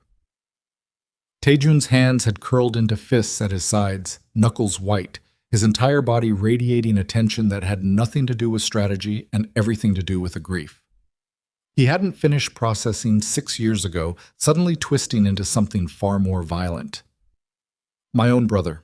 If he's alive, if he's been doing this, Amani, I need you to understand what kind of man Jin Ho was capable of becoming. He was angrier than me, colder when he wanted to be. I was always the one who held back. He never was. Before Amani could respond, the security officer's radio crackled to life, a burst of urgent Korean that made the man's face tighten. He listened for 10 seconds, then looked up at Taejun with an expression that made Imani's stomach drop before he'd even spoken a word of English. Sir, we just intercepted a transmission from the Busan terminal. Min Seok's there right now, off schedule, with unauthorized personnel. Our people on the ground say it looks like they're preparing something, a shipment, but the manifest doesn't match anything in the system. Taejun's jaw set, the grief and shock from moments ago folding itself violently back beneath the cold, lethal focus Amani had first met 3 years ago. The version of him that had built an empire out of nothing but precision and ruthlessness. Get the cars. Taejun, Amani grabbed his arm before he could move past her, forcing him to look at her even as every part of him strained toward motion, toward action, toward anything that wasn't standing still inside the wreckage of what he'd just learned. If your brother is alive, if he's the one orchestrating this, then whatever's happening in Busan right now isn't a shipment. It's a trap. He wants you there. He's been 3 steps ahead of every move we've made for 2 weeks, which means he already knows exactly what we'll do the second we find out about Busan. Then we don't have a choice. We do have a choice. We choose how we walk into it. Her voice was steady despite the violent hammering of her own heart, despite the blood still drying on her cheek and the raw scrapes on her bare feet. If he wants you, fine. But you walk in there expecting exactly that, expecting a trap, expecting betrayal, expecting every single thing he's planned, because the moment you walk in there blind with grief and rage, he wins before you even step out of the car. Taejun stared at her for a long, taut moment, something fierce and grateful and devastated all moving across his face at once. You're right. The admission cost him visibly. You're right. I need to think clearly. I haven't thought clearly since I saw that signature. Then think clearly now, because we're going to Busan, and we're going to need every advantage we can build in the next 2 hours. The drive to Busan took just under 3 hours. The convoy of black SUVs cutting through the dark highway at speeds that made the lights of passing towns blur into long gold streaks against the windows. Amani sat beside Taejun in the back of the lead vehicle, a borrowed jacket draped over her shoulders, her feet bandaged by a security medic who'd worked on her with quick, efficient hands, while Taejun made calls in low, urgent Korean to every contact and resource he still trusted. She watched him work, watched the careful machinery of his mind rebuild itself piece by piece, despite the devastation still visible at the edges of his eyes, and felt something in her chest tighten that had nothing to do with fear of the night ahead. "Tell me about him," she said quietly, somewhere around the halfway point, when he finally set his phone down and the silence in the car threatened to swallow them both whole. "Jin-ho. If we're walking into something built by him, I need to understand who I'm actually walking toward." Taejun was quiet for a long moment, staring out the window at the dark highway rushing past. He was 3 years younger than me, smarter in some ways, better with numbers, better with people who needed to be charmed instead of intimidated. Our father built this organization from nothing, and when he died, everyone assumed Jin-ho would take it, not me. I was the one who'd always been better with violence. He was the one who understood strategy. What happened? Our father left it to me, said I had the discipline Jin-ho lacked, the willingness to make hard calls without flinching. Something bitter moved across Taejun's face. Jin-ho never forgave him for it. Never forgave me either, even though I offered him an equal partnership, full control over half the organization's operations. He wanted all of it or nothing. We fought about it for 2 years before the fire. And you really believed he died in that fire? I watched them carry his body out. I held a funeral. I have spent 6 years grieving a man I apparently never actually lost. His voice cracked slightly on the last word. The only outward sign of the storm Imani knew was raging beneath his controlled exterior. If he faked his death, if he spent 6 years building something in the shadows specifically designed to destroy everything I built in his absence, Imani, that's not rage anymore. That's not even revenge. That's something far more patient and far more dangerous than anything Do-hyun was ever capable of. Ame iki bosepuats. The convoy slowed as they approached the outskirts of Busan, the city's lights spreading out gold and silver against the dark water of the harbor, container cranes silhouetted black and skeletal against the night sky. Taejun's phone buzzed, and he answered immediately, listening with a stillness that made Imani's pulse quicken before he'd even said a word. "They've confirmed it," he said after he hung up. "Minseok is at the terminal, Container Yard 17, with at least 8 unidentified men. Security's tracking unusual cargo movements that don't correspond to any registered shipment, and they've confirmed visual on a man matching Jin-ho's description, though they can't get close enough for a definitive identification. 8 men plus whoever's actually running this." Amani's mind was already working, the strategic instinct that had carried her through the last 2 weeks kicking into overdrive despite the exhaustion dragging at every muscle in her body. "How many do we have?" 12. With me. More can be there within the hour, but not before. That's not enough of a gap to wait for backup. "I know." Taejun's eyes found hers in the dim light of the car, something fierce and resolved settling over his features. "Which means we go in smart, or we don't go in at all, Lad." The container terminal at midnight was a different world entirely. Endless rows of stacked steel containers rising into the dark like a maze built by giants. the air thick with salt and diesel, and the distant groan of cranes still working somewhere far off across the yard. Rain had started somewhere on the drive down, fine and cold, slicking the concrete and turning the floodlights overhead into hazy orange halos. Imani crouched behind a stack of containers 2 rows back from yard 17, soaked through despite the jacket, her bandaged feet aching inside a pair of boots one of the security team had found for her, watching through a gap in the steel as Taijun's people fanned out silently into position around the yard's perimeter. She could see Min Seok from here, pacing near a row of containers under harsh floodlight, his movements jerky and anxious, a phone pressed to his ear in a conversation that looked one-sided and tense. 8 men stood at intervals around him, weapons visible, postures alert in the particular way of men who knew violence was likely before the night ended. Taejun crouched beside her, his earpiece relaying quiet updates from his security chief positioned somewhere on the opposite side of the yard. They've got the containers rigged for fast movement, forklifts, 2 trucks idling near the east gate. This isn't a meeting, this is an extraction. Of what? I don't know yet. His jaw was tight, rain dripping from his hair down the sharp line of his jaw. But whatever it is, they're planning to be gone within the hour. A voice crackled through his earpiece, low and urgent, and Taijun's whole body went rigid beside her. He listened for 3 full seconds before his hand found Imani's arm, gripping hard enough to bruise. They've spotted him, he said, voice barely audible. Confirmed visual. It's him. Imani followed his gaze toward the floodlit clearing where Min Seok stood, watching as a figure emerged from between 2 container stacks, moving with an unhurried confidence that immediately set him apart from every other man in the yard. He was younger than Taijun, leaner, dressed in dark, expensive clothes that looked wrong against the industrial backdrop of rust and steel, his face obscured by distance and rain until he stepped fully into the floodlight's reach. Even from 2 rows back, Imani felt the resemblance hit her like a physical blow. The same sharp jaw, the same dark, assessing eyes, a face that could have been Taejun's own if you aged it down 5 years and stripped away whatever weight of conscience still anchored the man crouched beside her. Jin-ho, Taejun breathed, the name coming out of him like something torn loose. His brother stopped in the middle of the clearing, scanning the rows of containers around him with an expression of patient, almost lazy confidence, like a man who already knew exactly how this night would unfold and was simply waiting for the rest of the world to catch up to a script he'd written long ago. I know you're out there, Hyung, Jin-ho called out, his voice carrying easily across the wet concrete, amplified by the strange acoustics of the container maze. You always were predictable. The moment Choi's files surfaced, I knew you'd come running. 6 years of careful work, and you still can't resist walking straight into a room I've already arranged for you. Taejun rose slightly, hand on the weapon at his hip, every muscle in his body coiled tight. Imani grabbed his sleeve, pulling him back down before he could fully expose their position. Don't, she whispered fiercely. He wants you to come out. He wants you reacting, not thinking.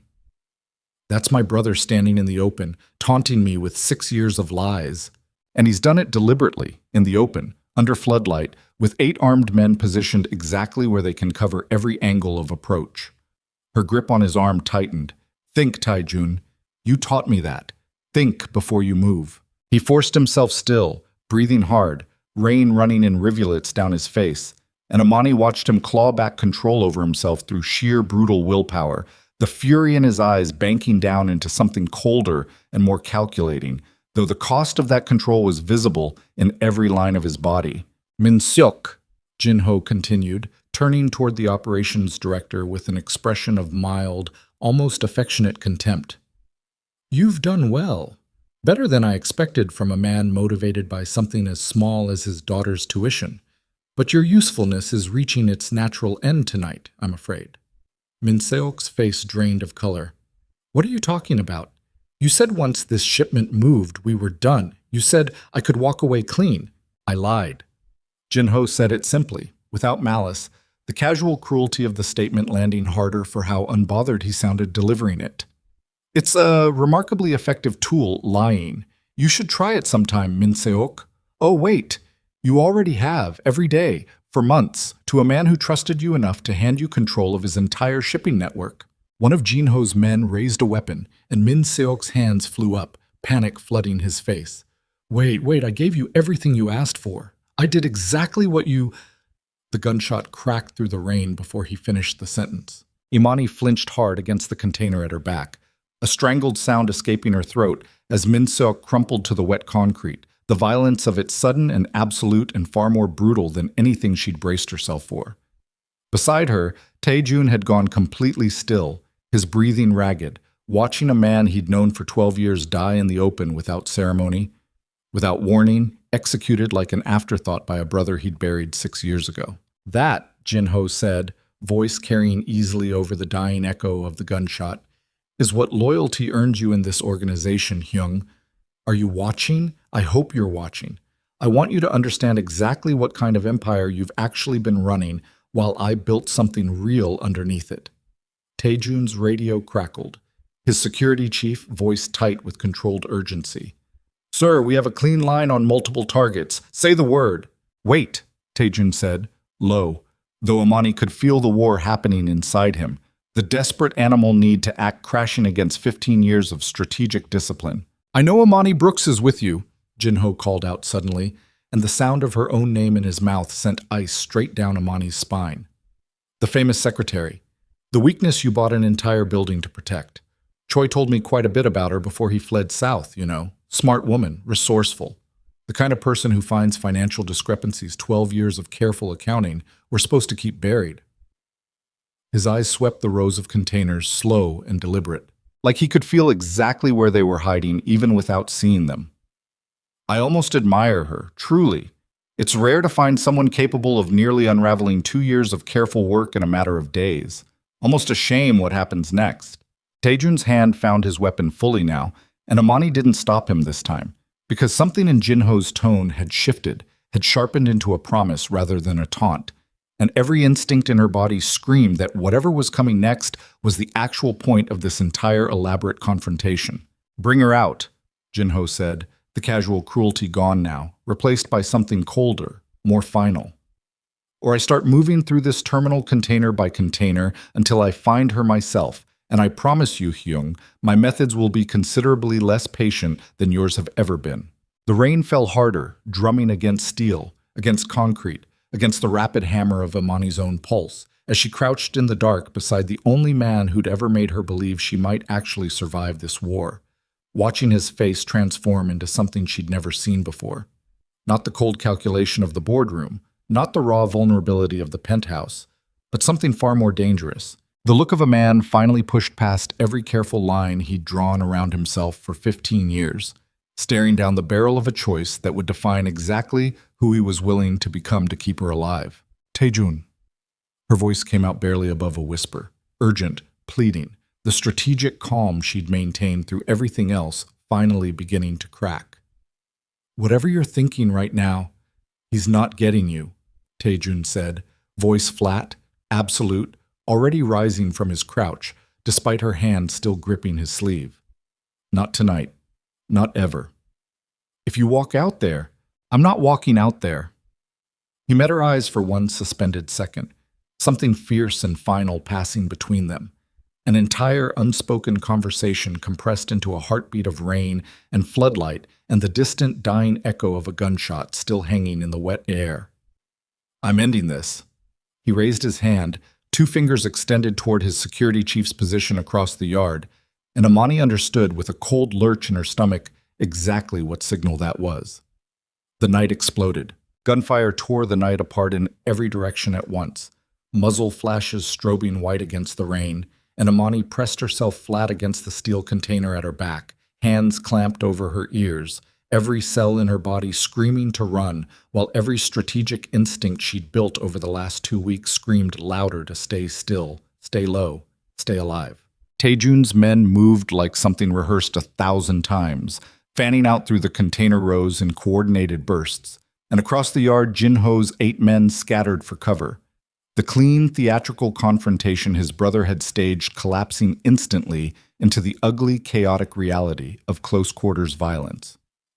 Imani caught glimpses through the gaps in the containers, a man going down near the east gate, another diving behind a forklift, the floodlights throwing everything into harsh, fractured shadow. Tae-jun hadn't moved from her side. Not yet. His weapon was drawn, his body angled protectively in front of her, eyes scanning the chaos with a cold, terrible focus she'd never seen in him before. Not even in the restaurant, not even in the parking structure. "Stay behind me," he said, voice low and absolutely flat.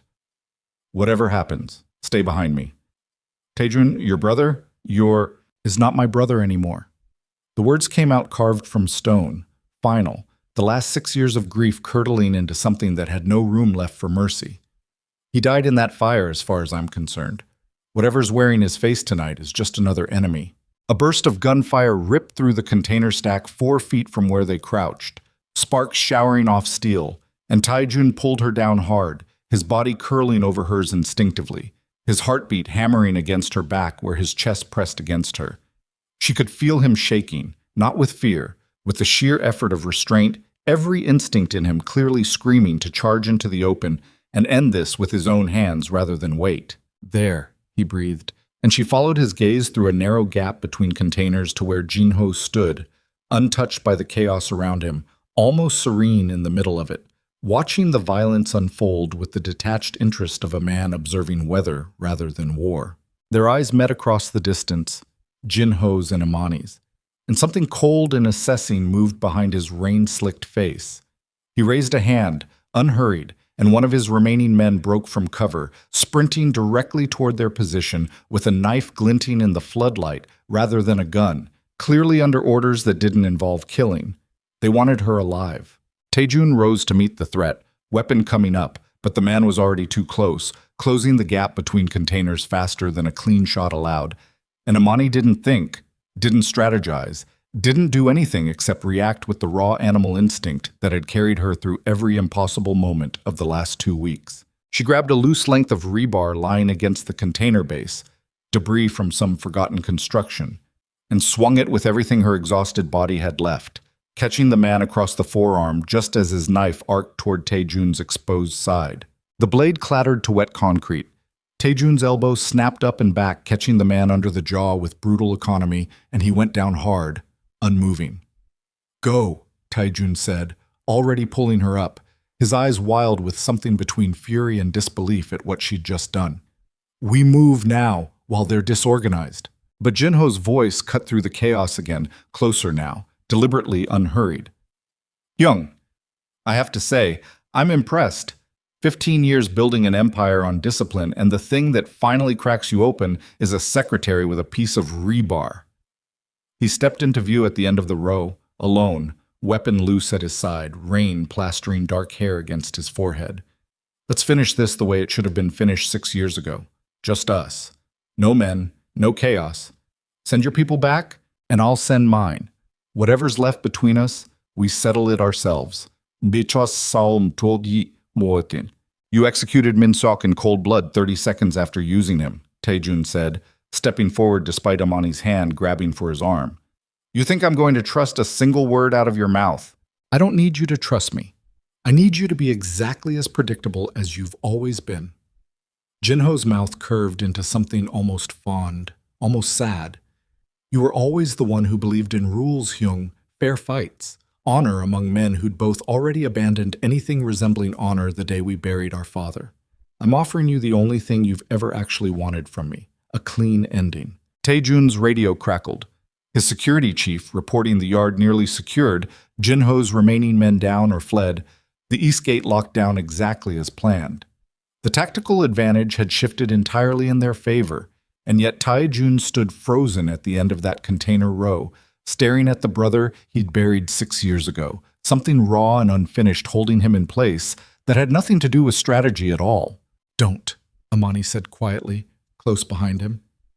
"He's not offering you closure. He's offering you one more chance to make this personal enough that you stop thinking clearly. I know that." Taejun didn't turn around. "I know exactly what he's doing, and I'm going to do it anyway, because some things don't get resolved through strategy, Amani. Some things only end when you look the person in the eye and finish it yourself." He walked forward before she could stop him, weapon lowering to his side in a gesture of reciprocal exposure, meeting his brother in the open floodlit clearing where Min Sok's body still lay in the rain. Amani's heart slammed against her ribs as she watched the two men close the distance, mirror images of each other separated by 6 years of lies, and a war that had cost more than either of them had probably ever intended. She didn't stay behind the containers. She couldn't. She crept forward along the row, staying low, finding a gap where she could see, and if it came to it, act. "You faked your death," Taejun said, stopping 10 feet from his brother, rain running down both their faces in identical rivulets. 6 years, Jin-ho. 6 years I grieved you. I gave a eulogy. I visit a grave that has someone else's body in it. A laborer, migrant worker, no family looking for him, similar enough build that dental records did the rest after the fire damage. Jin-ho said it without flinching, the casual horror of it landing like a physical blow. I needed you to stop looking for me. Grief is remarkably effective at ending a search, Hyung. You never once questioned the morgue report, because why would you? Why would the great Kang Tae-jun ever imagine his own brother capable of something so calculated? Because I knew exactly what you were capable of. I just never imagined you'd turn it on me. You took everything that was supposed to be mine. For the first time, something genuine cracked through Jin-ho's composed cruelty, old wound surfacing raw and ugly. Father's empire, father's trust. And then you built it bigger, better, while I sat in the shadow of a decision he made because he was too afraid to admit his favorite son was also his weaker one. He chose me because I was willing to make the calls you couldn't stomach. He chose you because I refused to become a monster for him, and you didn't. Jin-ho's hand tightened around his weapon. So I decided if monstrosity was the price of that empire, I'd become a better monster than either of you ever imagined. Quietly, patiently. I built my own network inside the bones of yours for 2 years, Hyung, and you never noticed because you were too busy falling in love with your secretary. The words landed in the open air between them, and Amani watched Taejun's entire body go rigid, not with denial, but with the unmistakable stillness of a truth finally spoken aloud that he'd never once said himself. "This isn't about her," Taejun said, voice low. "It was never about her until you made it about her. I would have taken the company eventually, slowly, the way I'd always planned. But you handed me the perfect weapon the moment you let the entire underworld see exactly what could break you." Jin-ho's eyes flicked toward the container row where Amani crouched, and she felt the weight of his attention like a physical pressure. "Come out, Ms. Brooks. I think you've earned the right to hear how this ends." She hesitated only a second before stepping into the open, rain soaking through her borrowed jacket, her bandaged feet aching with every step, refusing to let either brother see how badly her hands were shaking. "You're wrong," she said, surprising herself with how steady her voice came out. "He didn't hand you a weapon. He showed his people, for the first time in 15 years, that strength doesn't mean having nothing left to lose. You think that's weakness. I've watched it be the opposite. Every decision he's made since I resigned has been sharper, not softer, because now there's something on the other side of the math that actually matters." "How touching," Jin-ho's voice dripped with contempt, though something flickered behind his eyes that looked almost like envy. "Do you know what I have left to lose, Ms. Brooks? Nothing. I buried that the day I faked my own death. It's remarkably freeing." "It's remarkably lonely," Amani said. "I think that's why you needed an audience tonight. I think you've been alone in this for 2 years, and some part of you wanted your brother to finally see what you built, even if it meant losing." Something shifted violently across Jin-ho's face, the careful mask slipping for just an instant to reveal something raw and wounded underneath. And in that single, unguarded second, Taejun moved. It happened too fast for Amani to fully track.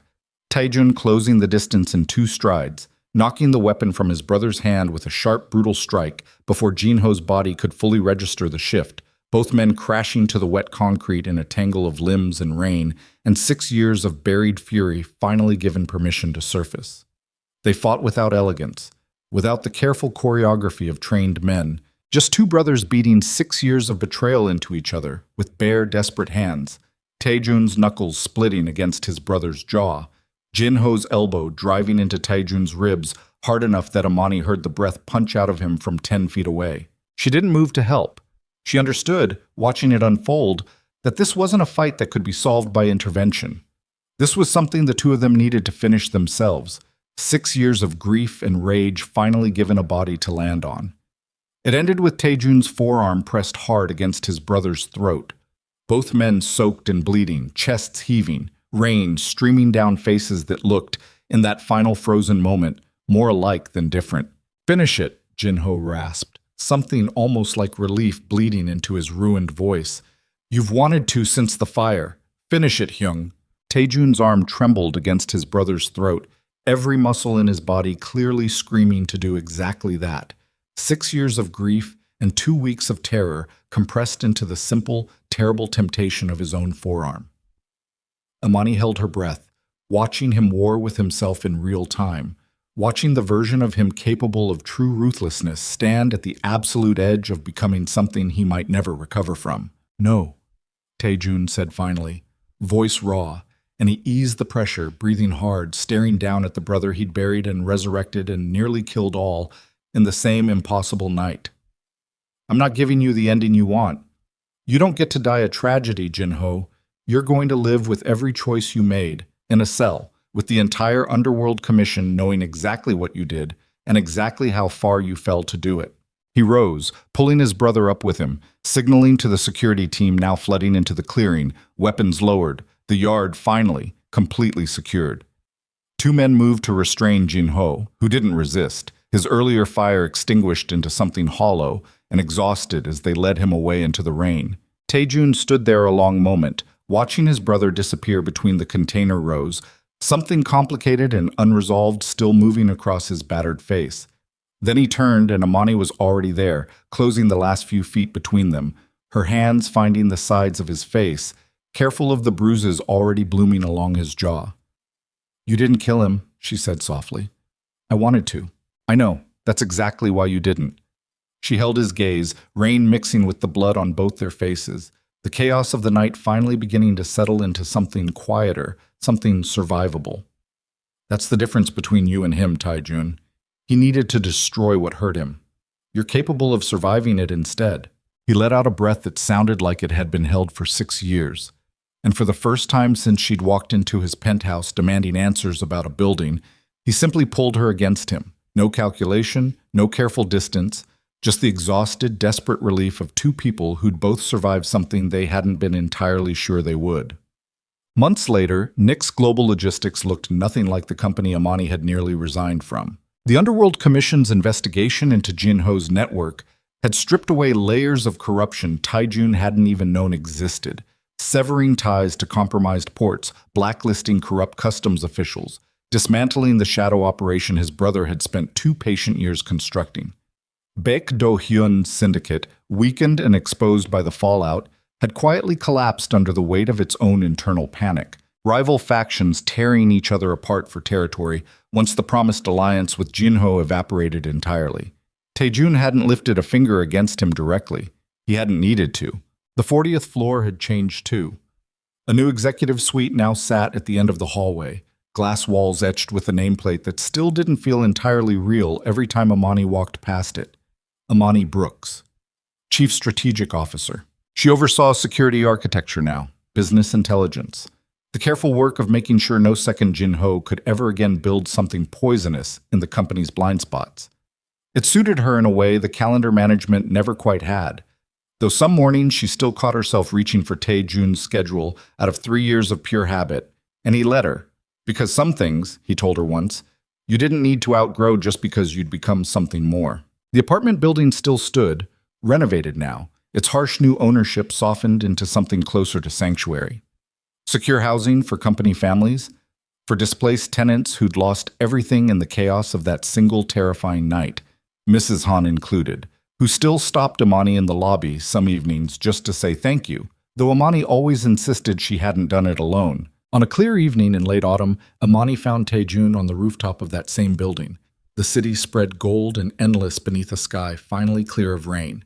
His jacket off, sleeves rolled, a glass of something amber forgotten on the ledge beside him. "You're thinking too loud," she said, coming to stand beside him, close enough that her shoulder brushed his arm. "I could hear it from the elevator, just thinking about how strange it is." He didn't look at her, his eyes on the skyline, on the lights flickering to life across 40 floors of a city that had nearly cost them everything. 6 months ago, buying this building felt like the most reckless thing I'd ever done. Throwing away every careful rule I'd built my life around just to keep one person safe. And now? Now I think the reckless thing wasn't buying the building. He finally turned to look at her. Something open and unguarded in his face that she'd learned over 6 months was reserved entirely for her. The reckless thing would have been letting you walk away that day in my office and never telling you the truth about any of it. Losing you would have cost me more than this entire empire ever could. Imani smiled, slow and certain, reaching for his hand where it rested against the ledge. I stayed because you forced my hand, she said. That's what I would have told you 6 months ago, but that's not really true anymore, is it? No, he agreed quietly. Why did you stay, really? She considered the question seriously, the way she'd learned to consider everything in this strange, dangerous, transformed life of hers, carefully, honestly, without the easy deflection she might have offered a year ago. Because I spent 31 years being told smart, capable women get to be useful and invisible at the same time. I organized your calendar for 3 years, and I was good at it, and nobody ever once asked if I wanted more than that. Then everything fell apart, and in the middle of all of it, I found out I was the kind of person who could trace a money trail through 3 shell accounts, who could build a trap smart enough to expose a traitor, who could swing a piece of rebar at a man twice my size without thinking twice. I didn't know any of that about myself until the worst 2 weeks of my life forced me to find out. And the part where you fell in love with a mafia boss, Tai-Jun said, the faintest trace of his old dry humor surfacing. Where does that fit into the explanation? That part, Imani said, laughing despite herself, leaning into him as the city lights spread gold and glittering beneath them, is just the part where I realized somebody finally saw all of it. Not just the parts that were useful to him, all of it. Tai-Jun pulled her closer, his hand finding hers, and for a long moment neither of them said anything else, content to simply stand together on a rooftop that had once represented an act of desperate, possessive fear, and now, finally, stood for something else entirely. The quiet, hard-won proof that 2 people could walk through fire together and come out the other side not as a boss and the woman who'd once managed his calendar, but as equals, bound by everything they'd survived, everything they'd chosen, and everything still ahead of them as dawn began its slow climb over the glittering skyline of a city that had nearly taken everything from them and instead, against every reasonable expectation, had given them each other.